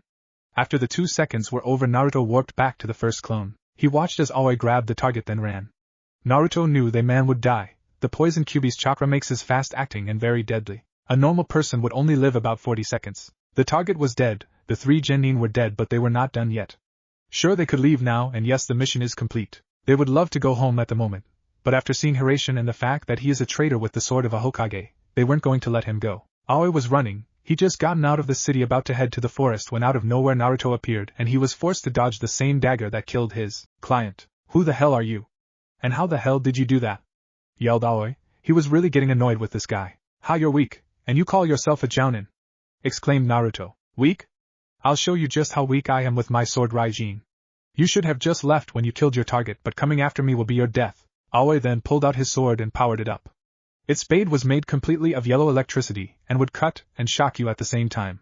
It was a very dangerous sword. Naruto then just smirked, then formed 10 clones to surround Aoi and attack him one by one. He knew the clones would be destroyed soon, but they were only made to buy time for him to transform his sword. Now with his sword in stage 2, Naruto used the seal still on Aoi's back and warped behind him attempting to behead Aoi, but it was blocked with a swift turn from the jounin. Naruto then flipped backwards, then used his left hand to throw a kunai with an explosion note at him. Aoi, seeing the note, quickly dodged to left, sprinting, throwing a needle at Naruto. Before the needle got halfway to Naruto, he used Hiraishin to appear right in front of Aoi, attempting to stab him in the stomach with his sword. It was not to be because the Aim Nin used Raijin to parry the sword. Even though the attack didn't connect, Aoi felt his stomach burning from heat. Naruto, using the momentum from the parry, twisted around in a circle about to slam his sword in Raijin, who was ready for the attack. Though the attack never came, before the 2 swords touched, the genin disappeared. Naruto warped about 15 feet directly above the jounin to use the force of gravity to stab him in the head. When the sword was about 4 feet above his head, Aoi noticed the shadow on the ground. Acting quickly, he dashed backwards and then forwards to stab Naruto with the blade of lighting. It would have stabbed him, but Naruto was no longer there but 50 feet away, looking directly at him. Who the hell is this kid, and how the hell is he so fast? No way should he have been able to get away from that last attack. I had my eye on him the whole time, and he never touched the ground. I better finish this now, or I'll run out of chakra from using this sword for too long. Before Aoi could do anything, the Konoha nin threw a shuriken at the jounin, then started doing hand seals. When done with the seal, he said Shuriken Kage Bunshin no Jutsu. The one lone shuriken multiplied into 500. Aoi, having no way to dodge them all, decided that he had to block them, putting up his sword and grabbing an umbrella and putting it in front of him. With it in front of him he could not see anything. Naruto quickly decided to take advantage of this. Releasing the shuriken Kage Bunshin before they hit, he warped in front of the jounin. Once in front of him he powered on one of his best justice, and then rammed it through the umbrella, which had no chance in stopping Rasengan. The sphere hit Aoi right in the chest and grind into him for about 10 seconds before blasting him off about 50 feet where he hit the ground. Dead. Naruto was now panting slightly, walked over to the body. Once he reached it he took Raijin as well as his forehead protector and papers he had on him. Once the items were secure he warped to where Shikamaru was. Hey, I did it! It was an awesome fight. But I totally kicked his ass. Naruto yelled in excitement. Yeah, that's fine Naruto, but did you get the stuff? Asked Inari. Yeah, I did. But besides the sword I doubt he had anything good. For a jounin he sucked. If that was Kakashi I would have lost kind of quickly. Said Naruto. Whatever, I got the forehead protectors from the genin, we should get going now. Stated Shikamaru. Yeah, let's go. This is our last mission as genin, and it was a good one. I wonder why someone wanted that man dead. With that said they both took off towards Konoha. When they were back in Konoha the first thing they did was give the mission report in detail to Sandaime and Godame. To say they were impressed was an understatement. They scouted the target without giving any useful information about themselves. To eliminate the target, and 3 out of 4 enemies within 5 seconds. For a genin to fight and defeat an enemy jounin, who is also a traitor, and retrieve a treasure. Then return without a scratch. With completion of this mission you are both promoted to the rank of Chunin. Be proud you are the first in your class to do so. I expect to see great things from you two in the future. Said Sandaime. Shikamaru, you are dismissed. Said Jiraiya. Once he was gone the toad summoner walked to an open area in his office and bit his finger, then proceeded to do some hand seals. Kuchios no jutsu, he yelled. Out of the smoke that was created a large toad appeared with a scroll on its back. Jiraiya took the scroll and unrolled it for Naruto. Sign your name and blood in the empty slot. Once he was done Jiraiya took the scroll, giving it back to the toad, and made it disappear. You should practice summoning and fighting with them because in 2 weeks you'll be leaving Konoha to take part in the war. Once you reach Jounin I will officially hand the toad contract over to you. But as the only summoner of the toads that will be in the war as well as a seal master you might be in high demand. Also here is a scroll for you. It contains a few jutsu that you might find useful. Said Jiraiya. Thanks. So by the way, here is the sword. Said Naruto. Nah, you can keep the sword, better for it to be used by a ninja than stuck in a room somewhere. Now get out of here. Hi thanks. Once he was out of the room Sarutobi looked at Jiraiya, and said he looks just like him, and his skills may even become better than Minato's. Jiraiya thought about that for a moment, and then said I hope so. I think I'll put him in charge of a team of Chunin, and see how he do. Now 2 weeks later, Naruto, Shikamaru, Shino, Kiba, and 11 other Chunin and Jounin are all at the gate preparing to travel to Kusagakure. They were required to wear the standard uniforms, so they did. Naruto had about 10 scrolls full of just explosion and shock notes, as well as a few scrolls of other supplies in his pack. He also had Shikamaru carrying 5 scrolls of stuff for him. In return he gave Shikamaru some scrolls for himself. In fact he gave everyone on the team 1 scroll of the explosion notes. One of the Jounin was carrying 20 of them they were giving to Kusa. Naruto was told that he would be leading a team of Chunin when in Kusa but was not told much about them. He was told you'll have time to get to know them. By Jiraiya. He didn't have much time to think about that right now because he has 3 days of travel that's starting right now. Once they were off and going at a good pace Naruto started to travel next to Kiba to talk to him. Hey Kiba, what did you have to do for your second test? It wasn't much. There was a nin in Fire Country trying to set himself in as a spy. He wasn't really good because Konoha knew his face. We were sent to take him out. He was only a Chunin so he was no match for me Akamaru and Shino. What did you do? Said the dog user. Naruto put on a prideful smile then said. It was an assassination mission. The guy was normal but he had 4 nin as guards, 1 Jounin and 3 genin. Shikamaru got the genins and I took out the target and the Jounin, who by the way used to be a Konoha nin. Damn traitors. Damn, why did you get the good mission? Whatever, when we get to Kusa we will have better missions. I'm going to be on a team with Shino, Shikamaru, and this guy named Higatuyo. What about you? I don't know squat about my team. All I was told is they were Chunin, and I was going to be the leader. Said Naruto. They traveled like that for the next few days with light conversation between the nins. When the group reached the gates of Kusagakure no Sato guards consisting of Kusa, Suna, and Konoha nin greeted them. After checking their papers and IDs they were let into the village. The ninja who have never seen the village looked around to see a village that looked like a mini Konoha. After reaching an office they were all greeted and guided to their new teams. So Naruto was now following a Kusa nin to an unknown area that looked somewhat like a training area. When they got closer Naruto could make out 3 people. There were 2 guys and a girl. When they were close up the Kusa nin called for their attention. When they were all looking Naruto said hello my name is Uzumaki Naruto, Chunin, and starting now I'm going to be your new captain. They all just looked at him for a minute. They didn't know exactly what to think of him. The ice was broken when one of them decided to speak. Hello Naruto-san, my name is Rock Lee. After him the next one decided to speak. Hyuga Niji. The girl looked him over for a few more seconds before saying, "Hello, my name is Tenten." Chapter 5. Naruto was thinking maybe the introduction they gave weren't good enough, so he decided to try again. Well, we should get to know each other, so I'll tell you about myself first. My name is Uzumaki Naruto. I'm 13 years old. I graduated from the academy about a half a year ago. I was promoted to Chunin 2 weeks ago. I like ramen, new jutsu, and explosion notes. I'm a ninjutsu type and also a master with Fuinjutsu. I'm known for my technically unlimited chakra and stamina. Next it was Lee. I am Rock Lee. I'm 14 years of age. I graduated 1 year before you. I was promoted to Chunin 3 months ago with my team. I like sparring with Gai-sensei and burning the flames of youth. I only use taijutsu because I have no talent for nin/genjutsu at all. But I am an expert in taijutsu. Then it was the indifferent Niji. I'm Hyuga Niji, 14 years old, graduated and promoted the same time as Lee and Tenten. I don't really like anything. I'm one of the best users of Juken in the Hyuga clan. The last to speak was the only female on the team. My name is Tenten. Like both of them, I am 14. We also graduated and were promoted at the same time. In fact, we were always on the same team. I like learning how to use and make new weapons. I also happen to be a weapon master as well as a smith. Niji just looked at him for a second before decided to say what was on his mind. You're younger than us, you also have less experience than us. How could they assign someone like you to be our captain? Niji, said Tenten, a little embarrassed by his behavior, even if she was thinking the same thing. It doesn't matter how old I am, how long, how much experience I have, or what you think about me. I was assigned to be captain of the squad, the Hokage himself. If you don't like it, you can't do anything about it, said Naruto. After a few seconds of silence, Naruto decided to add something. Besides, even though you're older doesn't mean I'm not better than you. Yeah, that worked. It was a sure way to get Niji's blood boiling. Years of practicing on the Uchiha has paid off. If you think you're better than me, prove it, stated the Hyuga. Both Lee and Tenten looked back and forth between the two, looking for an answer. They got it when Naruto smiled and told him to bring it. Naruto didn't want the battle to last long, so he decided to use a move that would end it before Niji could do anything. So here they are standing 20 feet away from each other. The Hyuga activated his Byakugan and then lowered into his Juken stance. Naruto was not about to get into a taijutsu battle with him. Naruto lost 100 of 100 times against Hinata in the art, and she wasn't that great for a Hyuga. So Naruto just took out a kunai, a normal one. With only being 20 feet away, he could warp without throwing the special ones. So that's exactly what he did, warping behind Niji and putting his kunai to his throat, then saying, "See what you got yourself into." Niji was beyond shocked. I lost that quickly? What the hell did he do? I didn't see him move other than grabbing a kunai, and then next thing I see is that kunai is at my neck. Is the guy faster than Gai-sensei? Those were the thoughts running through his head. Lee ran to Naruto, then said, "Naruto-san, that was excellent. I didn't even see you move. That speed, you must have worked really hard to archive such speed." Tenten was also thinking about that, just not with so much energy. Naruto though about telling them about the jutsu and father, since they were his team now and they should know. It's not like he was planning on keeping it a secret forever. Besides, they should know about being on the team of the guy who's going to become the most wanted person by IWA. Well, I guess I can tell you. That wasn't speed, that was a jutsu I use. It's called Hiraishin no Jutsu. It allows me to warp instantly anywhere within a 50 feet area of a special seal.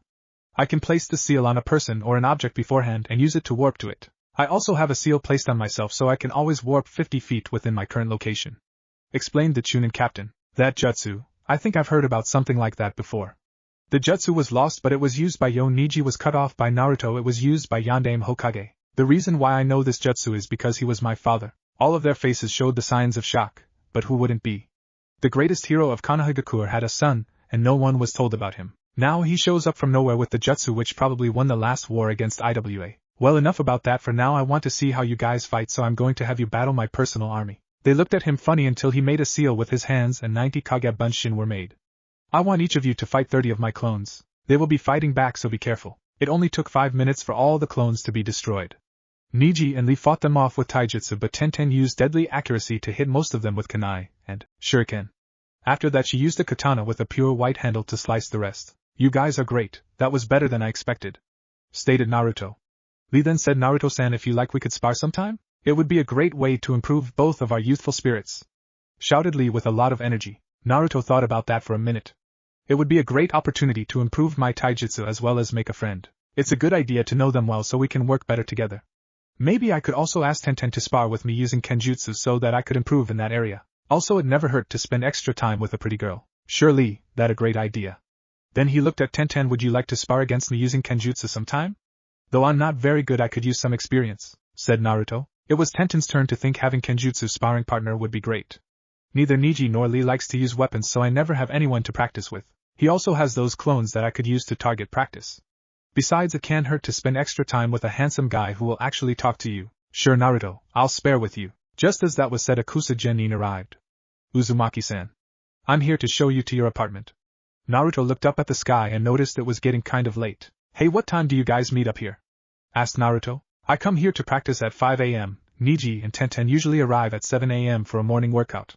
Answered the green-clad ninja. I'll see you guys tomorrow, Naruto said before turning and leaving with the genin. Once they were at the door of the apartment, the Kusa-nin turned to Naruto and said, this is the apartment you will be staying in while you are stationed in our village. This building holds a lot of Leaf Ninja and is also the HQ for Konoha in Kusa. There is an office on the first floor where your commanders are. You are to report to them at 6 a.m. in the morning. You also have a roommate who should already be inside. After he said that, he handed Naruto a key and then took off. Shrugging, Naruto opened the door and walked into his new home. It was an average 2-bedroom apartment with 1 bathroom and a small kitchen. He noticed someone coming out of one of the rooms and looked at him with a lazy expression. Yes, his new roommate happens to be none other than Shikamaru. So you're my roommate, huh? At least it's someone I know, but still troublesome. Well, it's not like you could expect a different reaction from him. So Shikamaru, who's the captain of your team? I had to show a Hyuga that I was chosen for a reason, said Naruto. They had to give the troublesome job to me. Kiba had a fit, and the Hyuga seemed like he didn't care. Anyways, I'm going to bed, it's getting late, and who knows what they will have us do tomorrow, told Shikamaru. Naruto just nodded and went into the other room and went to sleep. The next day, after waking up and getting dressed, Naruto and Shikamaru went down to the Konoha office to see what they would be doing. To their surprise, what they were going to be doing was nothing for the next week. They were told to use this time to practice with their teams as well as making formations. So going back upstairs, Naruto gathered a lot of his gear and left for the training ground. When Naruto arrived, it was about 6:30 a.m., so the only one there was Lee. After exchanging greeting, Lee went back to his workout and Naruto soon joined him, although not going to such extremes. In 30 minutes the rest of the team arrived and Naruto and Lee stopped what they were doing. Well, since we're all here, I should tell you.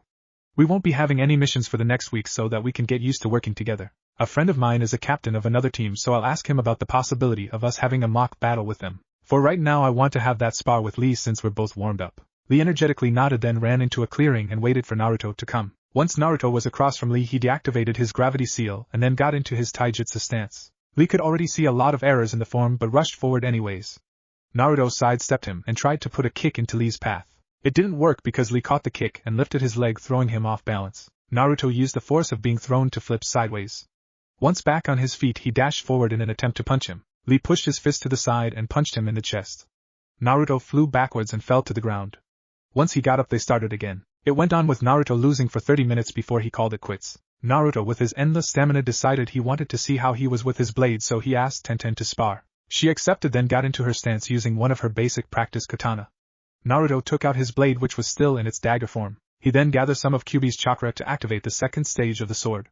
He then turned the elemental effects off, but the flames and lightning could still be seen. He then got into his stance and looked at the girl who was looking at his eyes and sword with a questioning eye.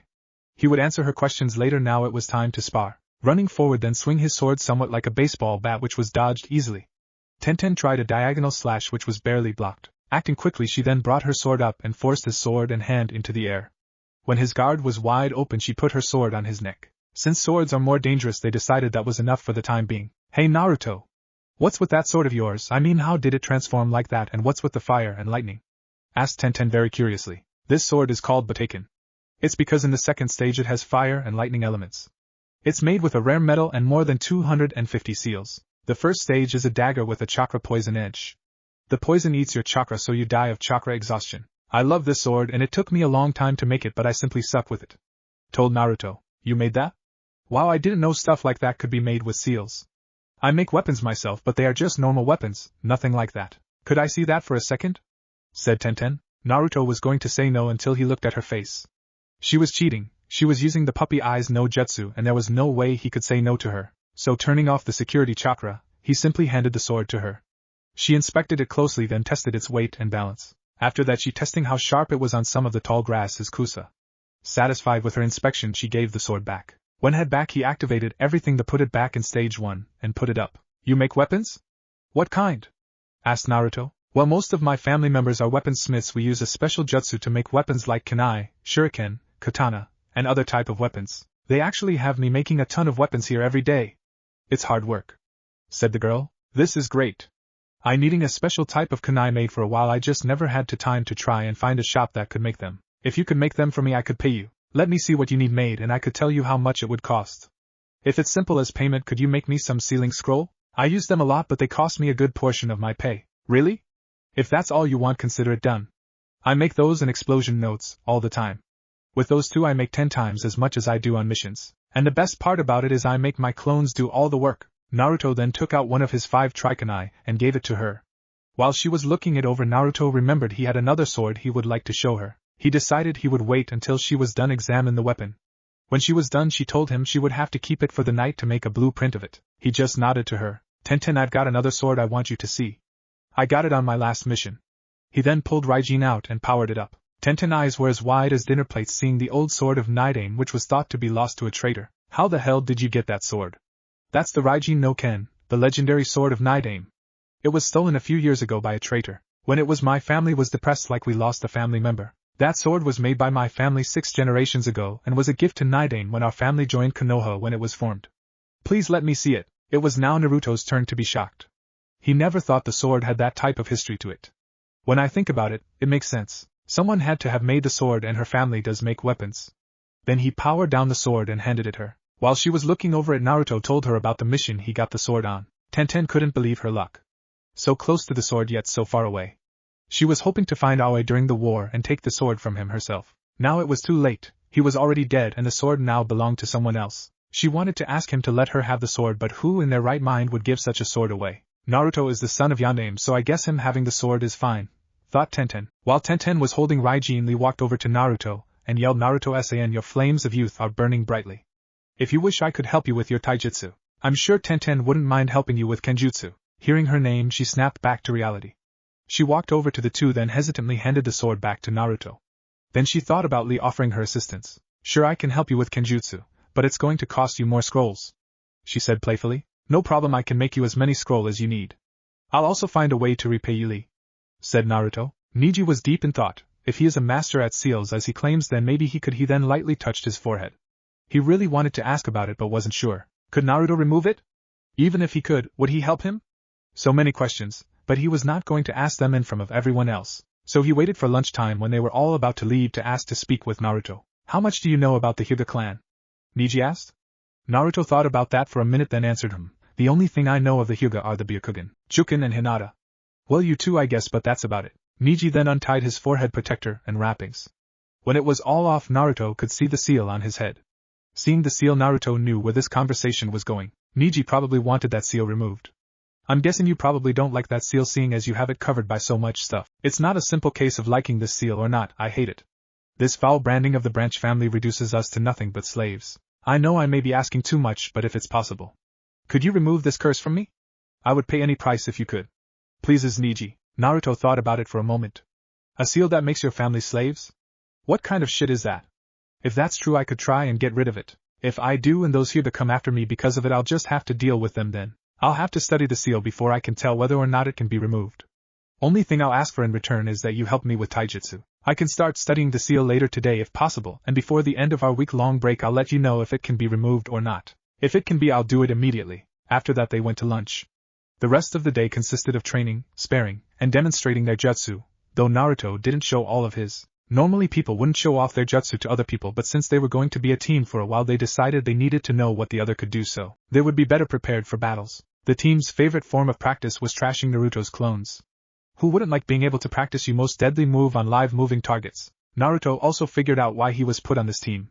They could do almost any type of missions now with him. Tracking Niji. Traps and weapons Tenten Naruto. Taijutsu Lee Niji.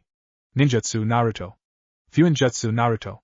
All they were missing was a medic ninja. After practice Naruto went back to the Konoha office and was quickly put to work. He knew they would do this. Put him in a room and have him making hordes of sealing scrolls and explosion notes. Not that he minded though.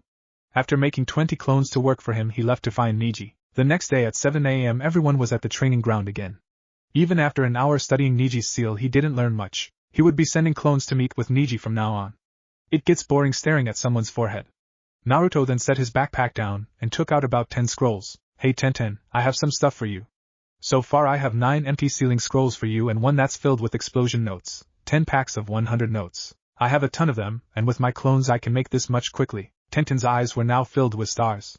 That many explosion notes and seals would cost her 2 months of pay. All she has to do for them is make a few kunai and help him with his kenjutsu. This was starting to become a great deal. Also the way he was talking about them as if he had too many, or he didn't want them. If only she knew how many of those he makes. From selling scrolls and notes, and well as other seals he makes for people, he makes as much money as 2 elite jounin would. After she was given the scrolls, she reached into her pouch and removed 6 of the trikunai, 5 of them being new. I'll make 5 more tonight. I don't need the old one anymore because I made an extra to keep with me, she said. After getting the trikunai from her, he looked them over and then put them in his pouch. I just have to put the seals on them tonight, and then I won't have to be so worried about these things, though Naruto. Naruto then turned to Lee and gave him something that looked like belt. Lee, this belt has a gravity seal on it. It had 10 different levels. Simply touch the number with your finger, adding chakra to it. To turn it off, you simply gather chakra to your waist for a quick release. When Lee finally stopped ranting about the flames of youth and stuff, he put the belt on under his own after setting it to level 1. It was a little hard for him to move, so he removed a few of his weights.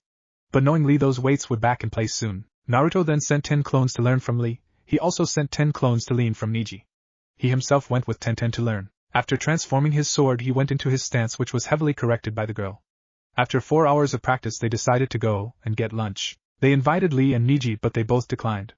Lee wanted to practice, and Neji, well, who knew what he was thinking? Because Naruto didn't know much about the village they were at now, he sent 20 clones to scout for a place to eat. After 5 minutes, one of them struck gold, or rather ramen. Tenten didn't really care where they went, not like they were on a date or anything. Though if he asked, I wouldn't mind going on one with him. She, though, Naruto, while oblivious to her line of thought, was a little nervous. He had asked Sakura to eat lunch with him many times, and never once has she agreed. He was starting to think something was wrong with him. I wish all the other girls were as nice as Tenten. Maybe I should start asking her out instead of Sakura. Well, Hinata was nice to me. She was nice but didn't talk to me more than 5 seconds. He found it funny how things like this happen. Chapter 6. A few important things happened during the 1-week break that Naruto's teams was given. One of those things were the deals between Naruto and Tenten. After making so many trikunai and sealing scrolls for each other, they decided they would make them whenever the other needed them. Naruto now has over 30 of the kunai, and Tenten has more scrolls and exploding notes than she'll use anytime soon. The second was Naruto training. With Lee and Neji helping him with taijutsu and Tenten with kenjutsu, Naruto was improving nicely. Sadly though, even with the help of his clones, it will take a while before he's any better than average with the skills. At his current level, he can at least hold out a minute against them before losing. Third was the seal on Neji.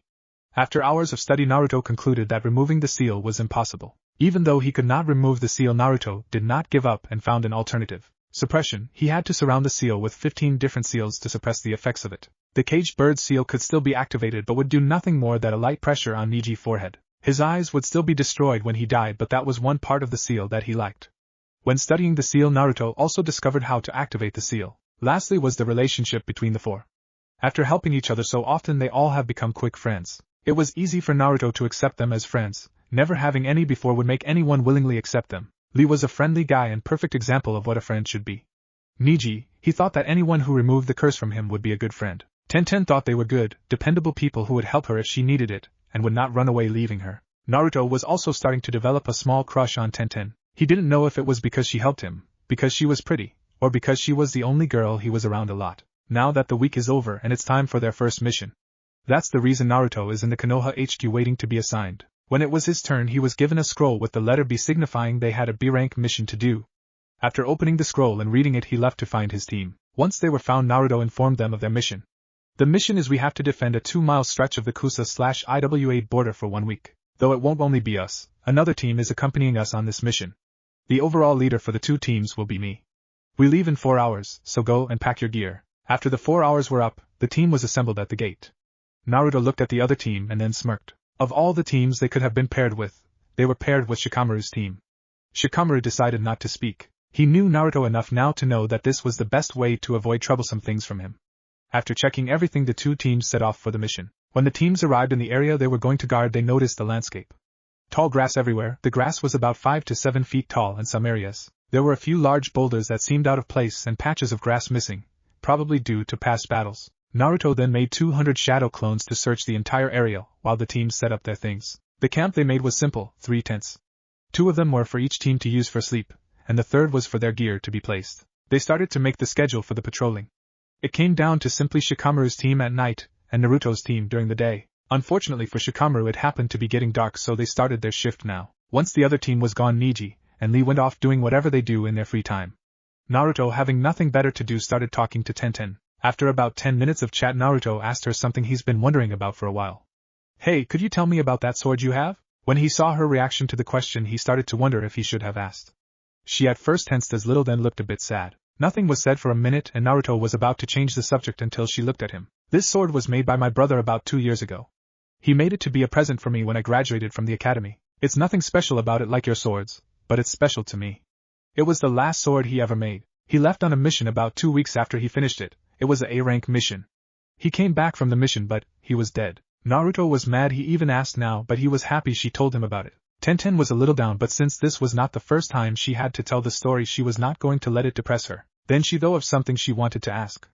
Speaking of swords, how did you make yours? Our family has been making swords for generations, and only a few has ever been able to make swords with special abilities like Raijin. Currently no one in my family can make anything like that, and I have a pretty big family all who make weapons. The only reason we're not considered a clan is because we have little political influence, and few clan jutsu. Naruto though for a few seconds then said I made it with a bunch of seals and some special metal that cost way too much. It took me a lot of tries to get everything right, but in the end it was not too hard. As far as sword quality goes, your sword is far better. Mine is a normal katana with special abilities. It was more to it than that. But Naruto didn't think it was time to mention Kyuubi's chakra. After chatting a bit more, they decided they should get some rest before their shift started. They were by no means tired, but it's best to be well rested before missions. It has been 3 days since the start of the mission, and it is again Naruto's team turn for patrol.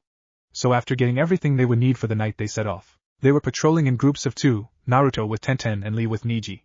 The later of the two were together because with Niji's Byakugan they could spot anyone fast. The former of the two were paired because when Naruto accessed Kyuubi's chakra to turn his eyes red, he could spot movements better. There were no trees in the area, so it was easy to see far and cover was minimal. Late into the patrol, Naruto spotted something, or rather a few people. He quickly signaled Tenten to duck down. I see someone, more like a few of them. Must be IWA Neens. She then looked at him with a serious face, as serious as her face could be. What do we do? Attack them or wait until Niji and Lee arrive? Niji should spot them soon. 5 seconds of thinking, Naruto replied with his answer. We're going to attack them. For all we know, they could be dealing with other ninja. Okay, this is the plan. With the IWA ninja. For IWA ninja, all Chunin rank, 3 males and 1 female. Their mission was a simple one, scout the area and report back so that IWA could send a decent-sized force in. They were not to engage in combat unless there was no other choice. Shoryuta, use your jutsu now before we're spotted. Said leader whose name is Takumi. Shoryuta quickly going through hand seals, then saying solid sonar no jutsu. Quickly after announcing the name, he put his hands to the ground and sent out small sonic waves that traveled through the ground. 10 seconds after performing the jutsu, Shuta's face froze. We're surrounded. 10 of them and more up ahead. Shit, the third male named Genji spotted one of the ninja running towards them, so he grabbed a kunai and stabbed him when he was close enough. Unfortunately, what he stabbed was a Kage Bunshin, one that was rigged to blow and explode. It did, killing Genji. And solid sonar no jutsu, a jutsu that sends sonic waves into the ground that bounces back when they pass a living creature. With Naruto and Tenten were standing behind the second group of shadow clones when the first ninja was killed. After the first explosion, Naruto sent the rest of the Jabaku Bunshin towards the IWA Nin, but they were destroyed by kunai before they could get close enough to do any damage with the explosion. Tenten, I'm going to try and take out another one. Once that's done, I want you to shower the area with kunai and shuriken, said Naruto. The Chunin leader then took out of his tri-kunai, then threw it in the direction of the enemies. It was blocked by another kunai, but it was already well within the 50-foot range of them. Quickly the blonde used Hiraishin no jutsu to get directly behind the Nin. He though looked the strongest. With his blade already in stage 2, he stabbed him trough heart, and sent an electric shock to make sure he was dead. With the IWA ninja, Shoryuta and Naes were mortified. The mission had gone horrible wrong. 2 teammates already dead, and one of them was the leader. With the second death they finally got a glimpse of the real enemy, but even if he was this close to them, they couldn't attack. Why couldn't they? That's because of the weapons about to rain down on them. They had little time to get away and also had to split up. Shoryuta, after escaping death from kunai, started to run to where Tenten was. Naes had to escape in the opposite direction. When she was safe, she was about to go help her partner, but found that she had her own problems. With Naruto, Naes, right before the weapons hit Naruto, he warped away in the same direction of Naes. When he seen her look in the same direction that Tenten was in, he dashed forward in an attempt to cut her. She had other plans and she jumped, and when in the air she flipped while taking out 2 kunai, 1 in each head.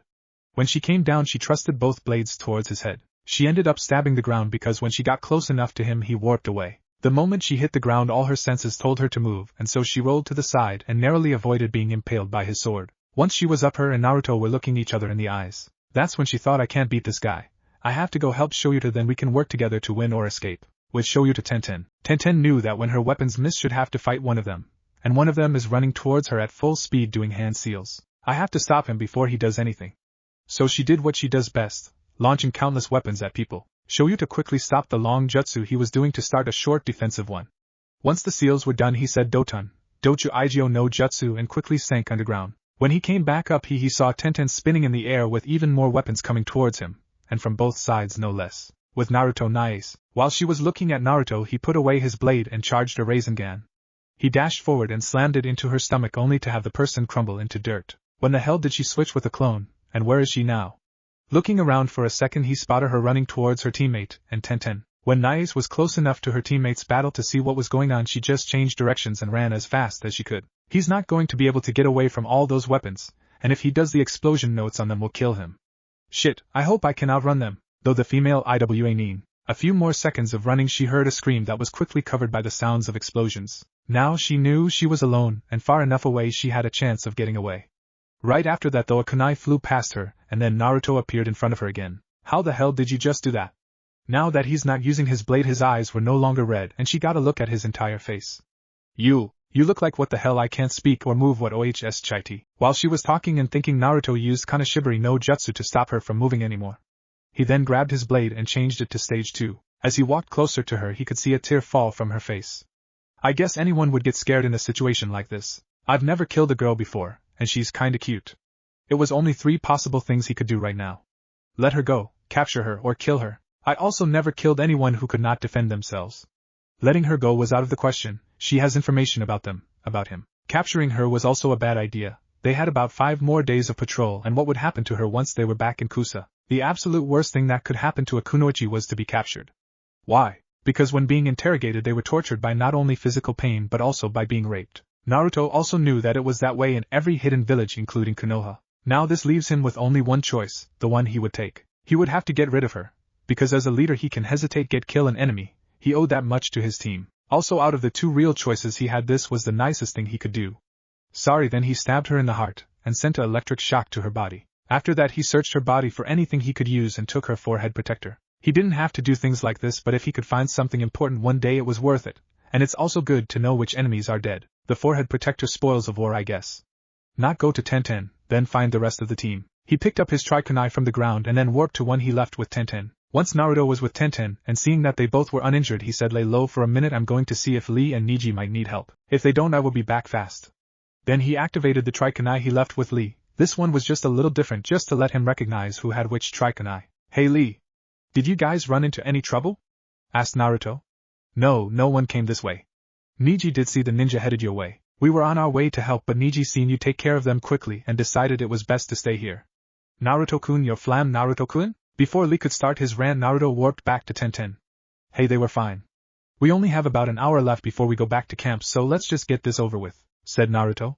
So they continued their duty until it was time to go back to camp. Chapter 7. Last day of the patrol, halfway done with it as well. If everything goes well from here the mission would be complete. Fate had another idea though, as Naruto looked to the sky and found it filled with needles coming towards him and Tenten. He then looked at her to see if she had a way of dodging or blocking them. She didn't. Acting quickly Naruto warped behind her, wrapped his arms around her, did a few hand seals and said Hari Jizo. His hair grew and wrapped around the two forming a protective barrier. While inside the barrier Tenten noticed how close Naruto was and said, "Don't get any perverted thoughts about this." Naruto smiled a little and said it's too late for that. Tenten got a little red in the face. When Naruto released the jutsu he knew he was in for a major battle. 12 ninja, 8 from IWA and 4 from AIM all coming towards them. To his relief Lee and Niji were coming from a different direction and prepared for a fight. Then one of the IWA Chunin asked a question that they didn't expect. "Which one of you stupid leaf punks killed Nais?" "She was my fiancée." "She was his sister," points to a IWA Jounin. "She was also the sister of the Tsuchikage." He then saw Tenten glance at Naruto. "It was him, wasn't it? I'm going to rip your head off." Naruto didn't like where this was going so he decided to start the fight. They were less than 50 feet away so he used Hiraishin to warp behind the AIM Nins. He used his blade still in its first stage to stab one in the back killing him. He only managed to cut the arm of another AIM Nin before he had to dodge kunai. The other members of his team decided to take advantage of the shock the enemies were in and attacked. Lee ran forward and kicked one of the IWA Nin in the head, breaking his neck. Niji dashed towards the IWA Nin but when he was about 5 feet away he jumped to the left. As soon as he did about 5 kunai came from where he was standing. With such little distance, the nin had no chance of dodging the kunai. With 3 of their ninja dead and 1 wounded, they quickly composed themselves. The leader of the group, brother to the Tsuchikage, Jounin, Naoto, did his signature moves Earth Solidification Jutsu. All the dirt around him began to turn into solid stone. When that was done, he did his other jutsu, stone spheres. Orbs of solid stone melted from the ground and now hover around him. Now with 5 stone spheres made, he turned his eyes to Naruto, who was fighting a aim nin with his blade. He quickly launched one of the spheres at the Chunin leader. Naruto saw the oncoming attack and quickly moved out of the way. Then what he saw next made him want to know this jutsu. A spike protruded from the sphere and launched itself at Naruto. Naruto quickly warped towards Naoto to try and stop the jutsu. He came out of Hiraishin sooner than he intended. Looking directly in front of him, he noticed why. A barrier of some kind was formed around the Jounin by 2 of the IWA Chunin. He didn't have much time to think because 2 spheres came towards him, one launching spikes and the other trying to smash him. Naruto was getting pissed. He couldn't get past the barrier, and it was getting hard to keep dodging the spikes and spheres that were being sent towards him, all 5 sphere. Then he glanced at his team. Neji and Lee really need to learn some damn jutsu, though Naruto. His team was fighting a losing battle. Neji and Lee was constantly on the defensive against the IWA team of Chunin and 1 Jounin. Tenten was doing the attacking from the back for them. The aim Chunin that Naruto cut collapsed from chakra exhaustion. Naruto saw this, and that his team was trying to save him. This is a good chance to bring the numbers down. He warped to the 2 nins who were standing next to each other, and in his right hand was a Rasengan, and in his left was his blade, sending one flying with the jutsu, stabbing one in the stomach, leaving no more aim nins. One of the 2 Chunin that were maintaining the barrier saw what Naruto did, and then looked at his face and his eyes went wide. That jutsu he just did, that speed he's using, and that face. He reminds me of hell no. Naoto, that guy who killed Nais. I think he may be related to their 4th. He using his jutsu and he looks just like him. The higher-ups made a good decision to make us study the last war when this one started. Naoto just stopped everything and looked at Naruto, then said, "Is it true? Are you related to him?" Naruto was about to ask him why should he tell him, but then though for a second. They already hate me, what difference would telling them make? They will know soon anyways. Yes, I'm his son. This was too much for the IWA nins. He killed Nais and he had the nerve to be that guy's son. He gonna die and he's gonna die today. Naoto then decided to change things up and sent a sphere towards Tenten. If I get her out of the way, those other 2 will fall, then we can completely focus on him. When the sphere was about to hit her, she blocked with her sword. It stopped her from being killed, but it cost her the sword. After about 2 seconds of blocking, the sword was broken in half due to the force, and a spike stabbed her in shoulder. It didn't get to wound her badly because Naruto warped next to her, and used Rasengan to destroy the orb. Naruto decided that they were not gonna win this battle, so signaled for a retreat. He then made a few hundred clones and released a few hundred explosion notes, so they could attach themselves to the clones. Once that was done, the Konoha ninja fled the battlefield. When Naruto and his team were back at their camp, Naruto received information from one of his clones. They left. It seems they were only after me, and with the loss of 6 of their nins they decided to give up for now. That and inform IWA of me, for now, because the next time they know where he is they might send twice as many ninja. Since we're only a few hours early, we might as well go back to Kusa now. Lee go and tell Shikamaru's team we're leaving. Lee then ran off to inform them of what happened, and that they're leaving. Once the other team was informed, they started to gather their things. It only took them about 10 minutes to have everything packed and ready to go. And go they did. I have to send a letter to the Hokage when as soon as we get back though, Naruto. Later that day, Godame was in his pretty much doing nothing at the moment. The elders did the paperwork in times of war. He just had to make the decisions, and take care of important things should they come up. So happened at that moment there was a knock at his door. "Come in." Who entered was a Chunin. "You have a letter, it just came a few minutes ago." He then took the letter and dismissed the Chunin. After reading the letter he pinched the bridge of his nose. "Now I have to assemble the council." Once the council was assembled, the Godame Hokage started to speak. "I called you here to let you in on a secret, and to help me decided a few things about it. You all know Uzumaki Naruto." They were all confused about where this was going, well, all except the 2 Hokage. "Well, what you don't know about him is his family. More specifically his father, Yondaime Hokage." Now the rooms was filled with stunned faces and a few yells about why haven't they been informed of this before. Anyway, he has been into a few battles with IWA and they now know who he is. Also I've heard that he has killed the Tsuchikage's sister in one of the battles. All of them were thinking now, and one of them said we should bring him back to Konoha for now. Anywhere near IWA would be too dangerous for him and any shinobi with him, and we don't want to lose what we just found out we have. Jiraiya sighed. Bringing him back is a good idea, but he wondered if that was the real reason they wanted him back. "Okay, I'll have him come back soon. Another thing, IWA knows who he is, so I think the people of Konoha should know as well." The people in the room though for a second then agreed. It would boost morale at the very least. At least now Naruto will treat it as the hero he is, thought Sandaime. Hours later, Naruto currently making more seals as requested until he was given a letter. It only took him a second to read because it only said, "Return to Konoha with your team ASAP." He then got up to inform his team. Once they were informed, they went off to pack their things. When he told them, Lee looked disappointed, Niji looked indifferent, and Tenten looked, well, she looked like she was in a different world. Even more hours later, they were about 2/3 of the way to Konoha when they decided to stop for the night. Lee and Niji were setting up a tent, Naruto was cooking some food, Tenten was sitting with her back to a tree looking over her broken sword. "I can't believe this is broken. They told me not to bring it, but I just had to keep it with me. I can fix it, but it won't be the same, though the weapons specialist." Naruto was looking at her from the corner of his eye and wondered if he could do anything to help. He didn't know what it was like to lose a family member, never having any. His parents didn't leave him anything physical that could be broken. "She loved that sword, and those damn IWA Neens had to break it, and shit, I can't believe they beat us. Not to mention that girl was its such a cute sister, I should have captured her. We could have used her to force IWA to stand down, though Naruto." After about 5 minutes of thinking, Naruto thought of the perfect way of cheering Tenten up. "It's not like I use it anyways. Also, when I brought it back, Sandaime should have done it anyways. He must not have known about how it was made." Naruto got up and walked over to the girl. She seemed not to have noticed him for a few seconds and then looked at him. He then reached into a pocket and pulled out Raijin and handed it to her. She looked confused for a second. "What is he doing? Is he letting me have it or just letting me see it?" He then told her the answer to the question she had yet to ask aloud. "Here, you can have that. It belongs to your family. I never even used it anyways, I just kept it because it was cool. You'd put it to better use than I can." After getting over the shock, she accepted the sword. Tenten was never the type of person to reject a gift, especially a gift of something she wanted more than anything. She couldn't even understand why people let foolish pride get in the way of accepting gifts. "And there is the fact that my family would disown me if they knew I had the chance to get this and didn't take it." Naruto was now crouched down in front of her, waiting for her face to stop looking so amazed because of the sword. When she looked at him, to then put on the biggest smile her ever seen her with.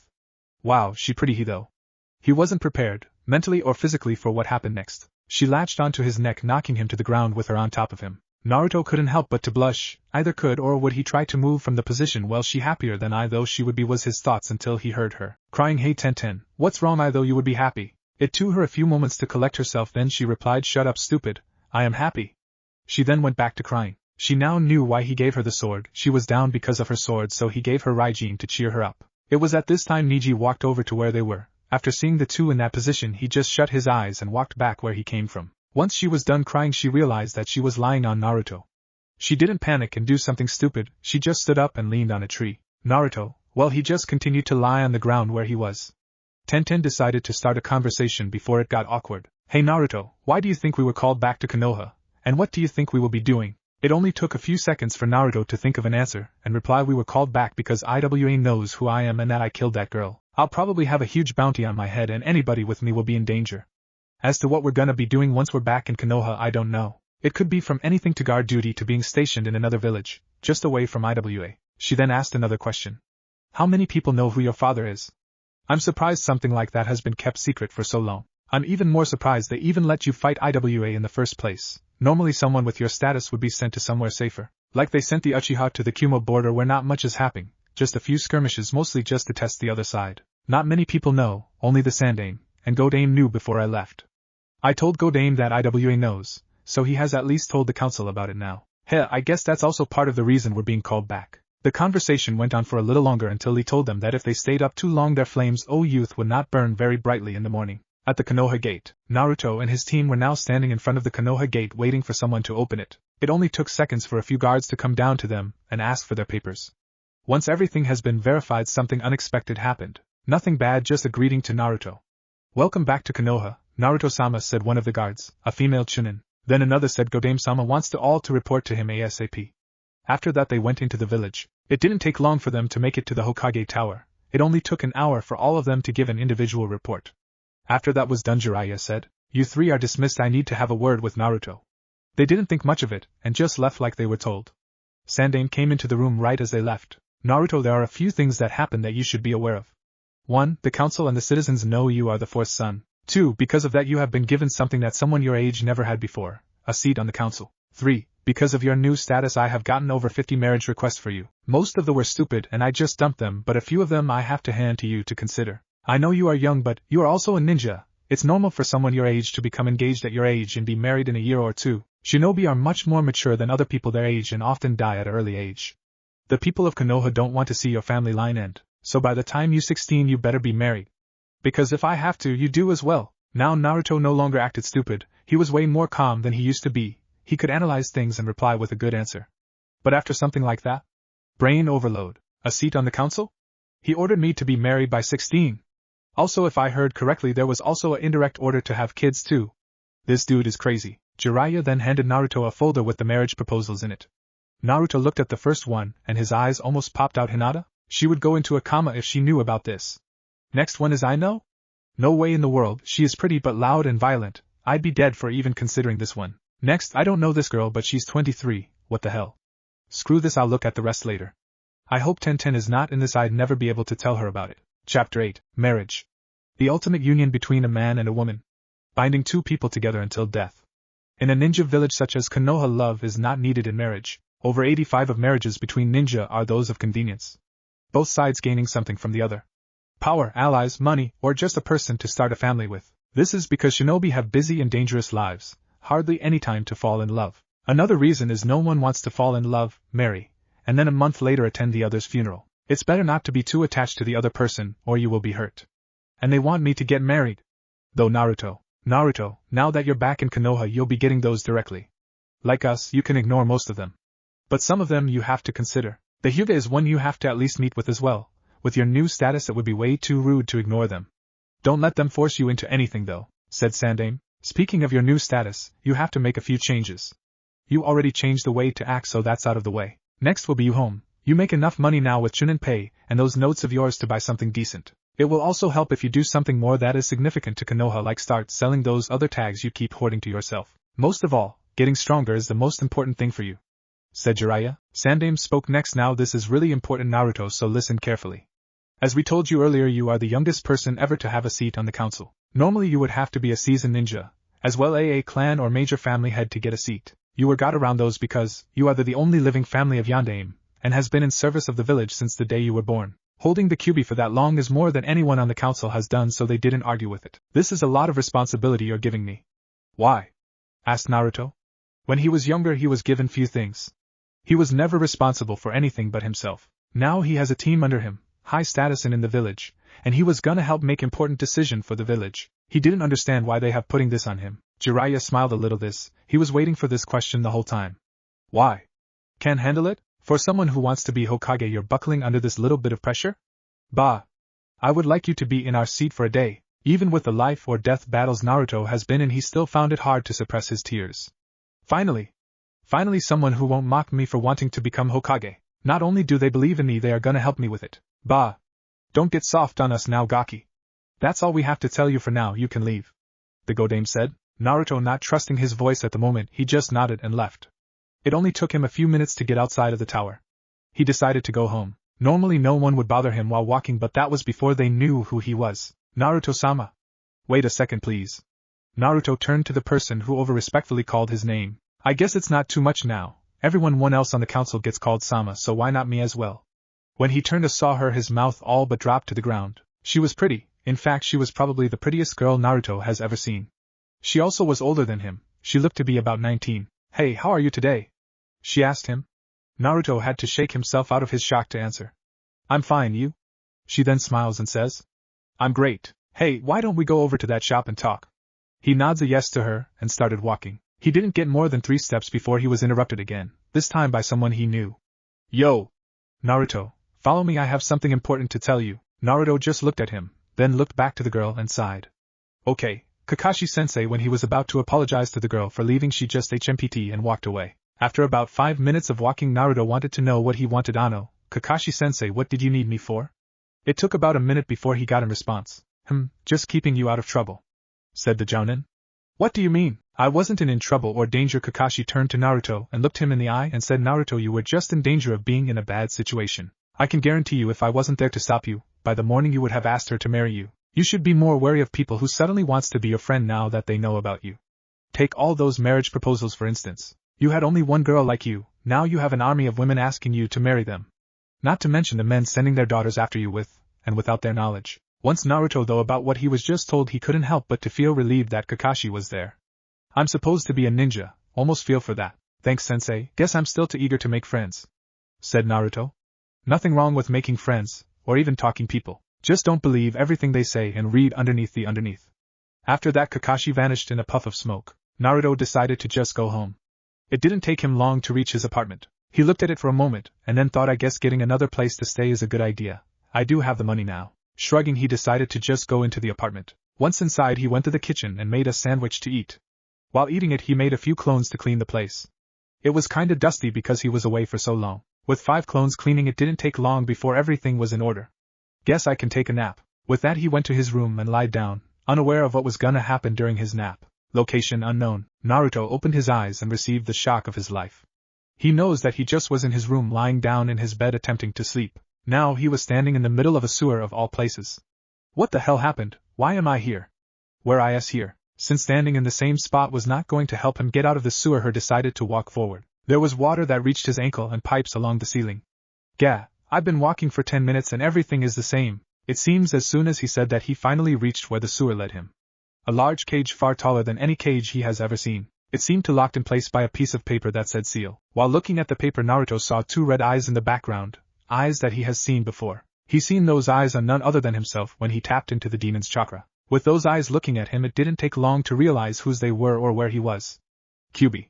Why am I here? After the question was asked, the beast came forward and thrust his claws to the bars. They stopped a few inches before hitting Naruto. Kyubi was a little shocked to see that Naruto had not flinched, let alone being scared. Human, you have been using my power against my will. You will stop this. Naruto just looked him in the eye and said, whatever your power is mine to do with what I please. You're nothing but my battery, so don't go ordering me around. Kyubi narrowed his eyes, bared his fangs. He quickly turned around and one of his tails shot out of the cage and wrapped around the boy. Human, who do you think you are talking to? I could kill you in an instant. Naruto just smiled and said, I know everything about the seal that keeps you within me. This place isn't real, it's more like a dream, one that I control. Let me show you what I mean. Suddenly the tail unwrapped from him. The bars from the cage of Kyubi vanished. The best looked at the Chunin for a moment, and found that he couldn't move. See, we are not actually here, so you can't hurt me. I can't hurt you either, but since you are trapped within my soul, I can control you here. But enough of this. Is that the only reason you brought me here? Because if it is, you can forget about me stopping. I like never running out of chakra, said Naruto. No, the main reason I've called you here is because of the obligation of a sealed demon. Seeing Naruto with a confused face, he spoke again. I guess they have not told you, or maybe they do not know. Having a demon sealed within a human can cause a slight mutation, when the human uses the demon's chakra, that is. You have used my chakra a lot, and that mutation has manifested in you. Don't look so scared, because we demons are hunted, so this can occur, so that you humans may gain what is called a bloodline limit. Naruto's face went from fear to joy as those words were said. Whoa, so you mean I have a bloodline limit now? Do you know what is? How do I use it? What's it called? Naruto shouted, reverting back to his hyper self. Yes, you have one now.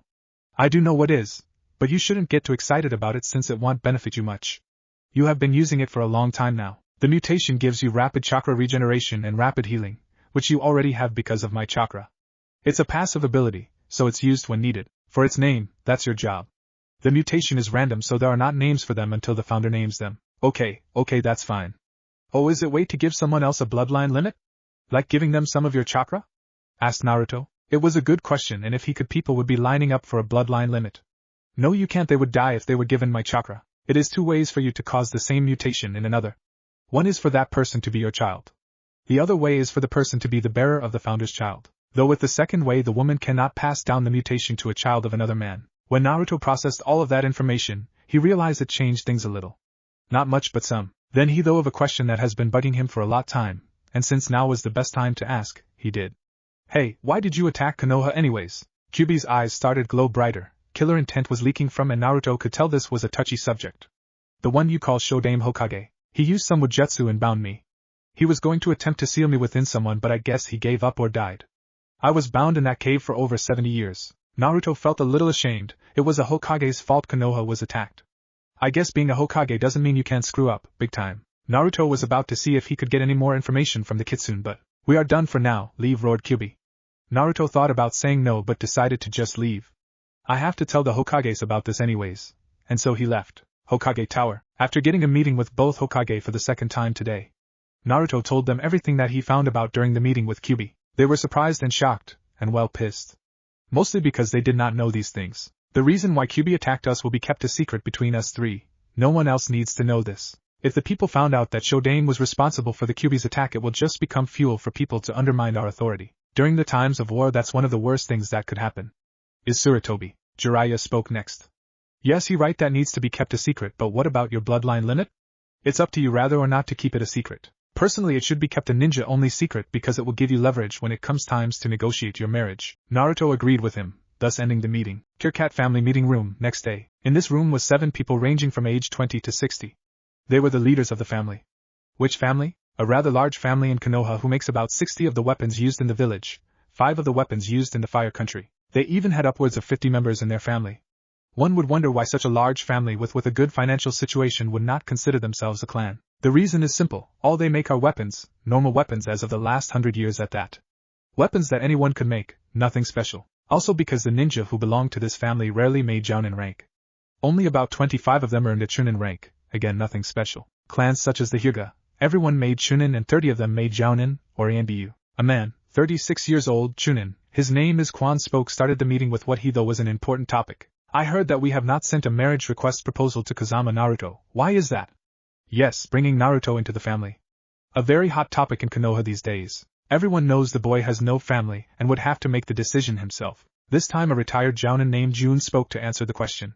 Because I don't like to do useless things. As much I would like to have him in our family, what do you think the chances that he would choose our family over the others he has been offered? I even hear some has offered to marry him to multiple women.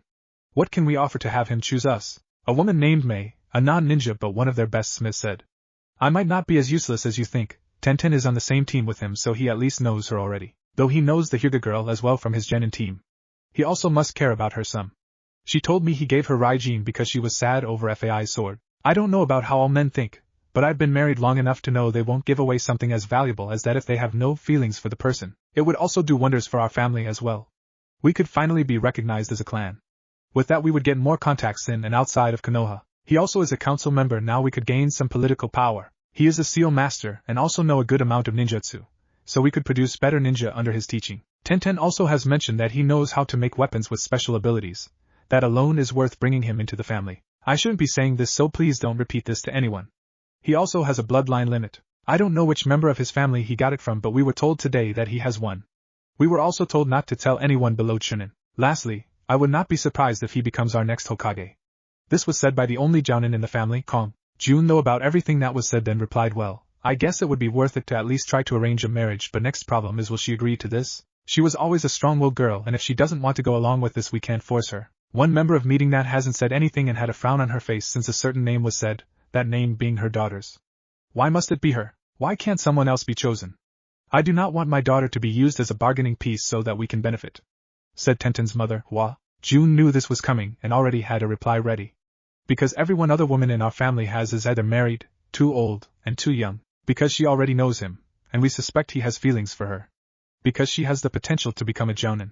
It will benefit her as much as it would us. If he were to accept our proposal, they would become the clan heads, not one of us. She is also a chunin, an adult in the eyes of ninja. She can decide for herself if she wishes for this. Chapter 9, Revenge and Havoc. Stupid, dumb, retarded, suicidal, impossible, crazy, ridiculous. Those are just a few of the choice words people had to say about the mission Naruto is currently on. To him this mission had to be done, and he was the only one in the village, make that world, that could do it. They had to pay for what they did to Konoha. This was a mission where even both the Hokage would die attempting. The mission was so ridiculous it was given the SS rank, an unofficial rank given to mission where it was thought to be more than impossible, but if completed would give eternal fame to anyone who completed it, though this was the first time a mission with that rank was attempted. The blonde chunin was only thinking about the other words that were said. Legend, jounin rank, ANBU. They did tell him he should do something great for Konoha. What could be greater than destroying the Kage Tower of Kirigakure alone? After all, they deserved it after the shit they pulled. The nerves of those Kiri ninja to do something like that. He wondered if they could get away with it, or rather did they think that Konoha would only torture/execute the Kirinin that were caught after their stunt. By now you're probably asking, what the hell did they do?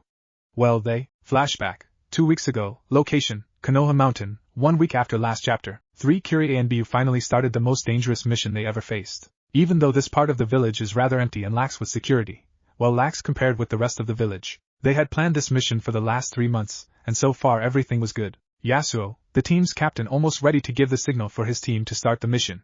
They knew this would have to be fast if they wanted to live. They also knew that there would only be a 30 chance of them getting back alive. 40 seconds, that's the time limit they sent for the execution of the mission. Any long and they might as well kill themselves. Jiro and Jen, His two teammates were currently ready for the mission, itching for the signal. It didn't take long for it to come. Once they got the signal, they both sprang to action, creating a mini Mizu Bunshin as they could. 5 seconds. Giving them all a fistful on explosion notes. 15 seconds. Having them run and jump on the faces carved into the mountain. 10 seconds. Having set off the explosions. 5 seconds. Yasuo was happy. They just destroyed all 5 faces that were on that mountain. Now the people of Konoha would be scared to be in their own village and Konohana's credibility would be hurt. But right now it was time to leave. Very unfortunately for them, 2 things happened that they didn't expect at that time. One was that a 4-man ANBU patrol happened to see them as soon as they started running. Second was Sandaime Hokage was very close by and spotted the Konoha ANBU chasing them and decided to help. It didn't take long for the Konoha ANBU forces to catch up and surrounded them. The Kirinins knew they were done for. Even if they could kill the ANBU, it wouldn't be quick enough as they know more ninja were on their way. So they decided, like all ANBU, that getting captured was not an option and was about to commit suicide. But before they could, they were knocked out by a rather long staff that happened to be wielded by Sandaime. Flashback Yendi. Yes, was they did cause Konoha clients to decrease by 15 as well, a minor panic. Casualties were a minimum. Only a few people that happened to be under the monument at the time. All that didn't matter to Naruto. What he was mad about was they came into his village and disrespected all 5 of the Hokage, including his father. Now the boy is current on his way to a location 35 miles away from Kiri so they could set up the strike. He looks at his team while feeling kind of out of place. He was not with his normal squad but with one a person would call elites. Inochi, Choza, and Shikaku of the Inoshika-cho, Aburame Shibi, Inuzuka Tsum, Hyuga Hayashi, Hataki Kakashi, and Meito Gai. A team any smart ninja would run from. Though even this team won't be able to help him while he was eyeing Kiri. Destination. Now that they were at their location, they got to work. Scanning the area, setting traps, and Naruto going over the plan with them a few times so they were ready for the mission. Inochi signaled for a large falcon that had been following the team to come to him. When it landed, he did the jutsu his clan is famous for, and possessed the bird. Naruto, they took out one of his trikunai, let the bird hold the ringlet in its beak. It then flapped its wings and took off. Now Naruto had to wait. He then took out a sealing scroll and unsealed a cloak very similar to the one his father wore. The main or only difference was that instead of saying Yondaime or Fourth, it said the nickname. Naruto decided it after much trouble. And yes, it took me a long time, like since chapter 1 to decide it. Havoc. If he put it on, everyone in Kiri would know who did it, and he would be the most wanted person in 2 nations, which would make anyone who doubted Konoha and him think twice. If he didn't, then he would be safer, though not by much, with the bounty IWA had on him. Whatever, I'm gonna put it on. After all, what Naruto wants most is for people to recognize and acknowledge him. He then put on the cloak, grabbed a scroll he had prepared before he left on the mission. 40 minutes later, Inochi returned to his body. He walked to Naruto and said, I planted it directly behind the tower. The area has a decent amount of space, and no people were there. Good luck, kid. If you manage to come back, we will get you back to Konoha at any cost. Naruto nodded to the man, then used Kyuubi's chakra to up his max amount. Once he had enough chakra, he concentrated a bit. Once he found what he was looking for, he activated the seal that was planted in Kiri, and used Hiraishin no Jutsu. Kirigakure no Sato. Shiro, a chunin of Kiri whom happened to be on his way to start his patrol on the gate. He wondered how things would be from now on. At first, Kiri was in a mild war, not really doing much but small skirmishes, mostly to test and train themselves. He knew all that would be different because of the attack on Konoha. He wondered how they would try and retaliate. He knew they would try. As soon as he got his answer. What the hell is that smoke? He said. Directly behind the Kage Tower was a large plume of smoke, far larger than the tower itself. Then from out of the smoke, the largest fireball he ever seen engulfed the tower. When the fireball was done, he seen what caused it, a toad, the largest toad he had ever seen, with someone standing on top of him. He recognized the person. He was in Kiri's bingo book after that Setsukage sent them notice of his bounty. He was Kazama Naruto. He only looked at the entry because of the large amount of money they were gonna pay for him. Then, less than a second after the fire was done, the toad grabbed a large blade from his side and threw it into a building. Shit, that was the hospital. Then the toad leaped into the air. Once it was high in air, it shot 2 blasts of water into other places in the village. Shit, where are our summers? That thing is gonna wreck the village if we don't hurry. Then, to his relief and horror, there was another large puff of smoke in the air where the toad was. Where is the guy that was on it? The Kiri chunin was staring intently at the cloud of smoke for any sign of the intruder. He had to pay for destroying the hospital where some of his friends were, and for the Kage Tower. Wait, oh god no, there was a meeting today in the tower. Everyone with chunin rank or higher knew of the meeting that was to take place today. He also knew that there was gonna be at least 10 chunin, 10 jounin, the new 7 swordsmen, and most importantly the Mizukage. He saw something drop the smoke, but he could instantly tell that it was no person but rather a scroll. He knew it would be stupid to go to the scroll as it could be a trap, but he was not thinking straight at the moment. When he got to the scene, he noticed most people were looking for survivors in the tower. Hopefully the Mizukage is still alive, at the very least. We can't afford to lose everyone who is in that building right now. He picked up the scroll and loosely tested it for traps, then opened it. It was a message. You idiots disrespected us with the crap you pulled, and this is the result. The faces on our mountain will be rebuilt, even better than they were before, but you will never get back those who died in my attack.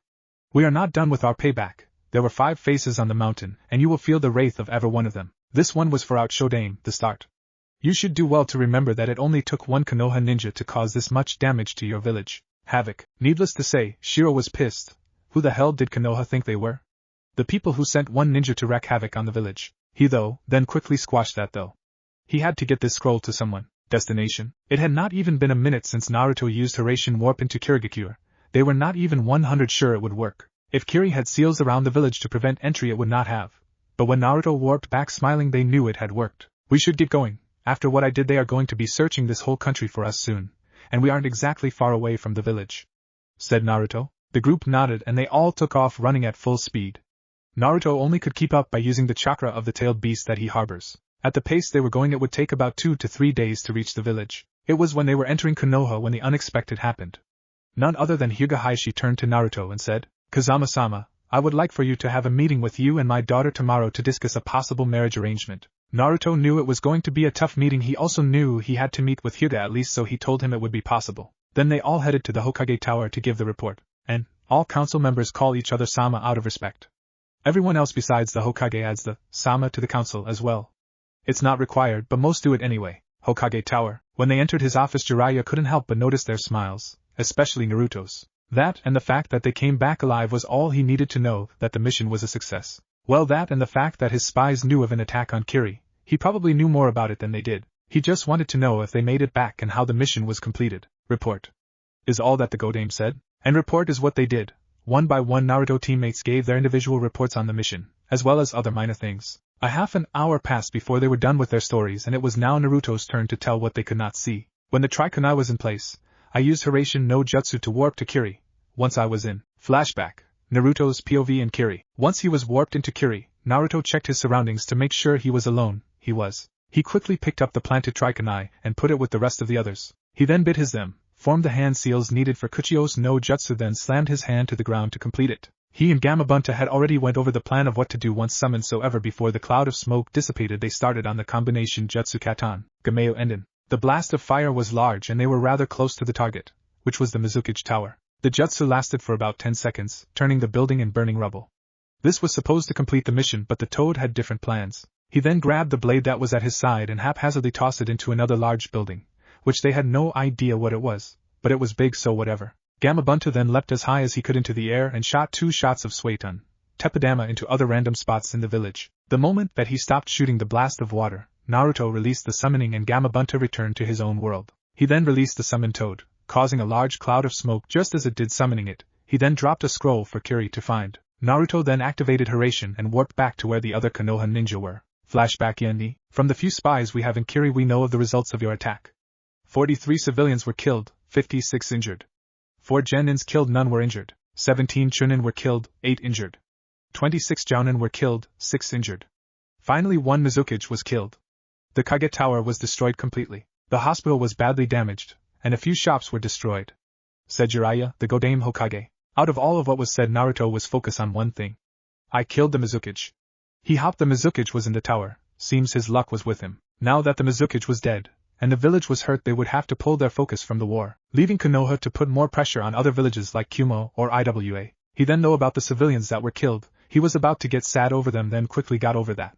Whether they were ninja or not, they brought it on themselves. 1. They were in a ninja village that was currently at war. They knew the dangers and accepted them. 2. Whether or not they directly fought against Konoha, they did support Kiri, thus making them an enemy. Naruto was brought out of his though, where the Hokage dismissed all but Naruto from the room.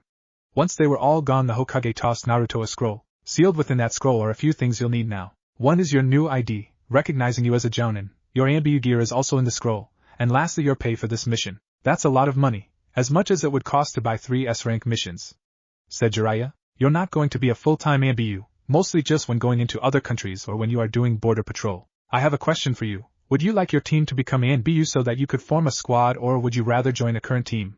Said the Godame. Naruto though about what he said. He liked his team, so he told him he would want to keep the one he has. That's fine, but in the next few months we will probably have to replace one of your team members with one of the graduating medics.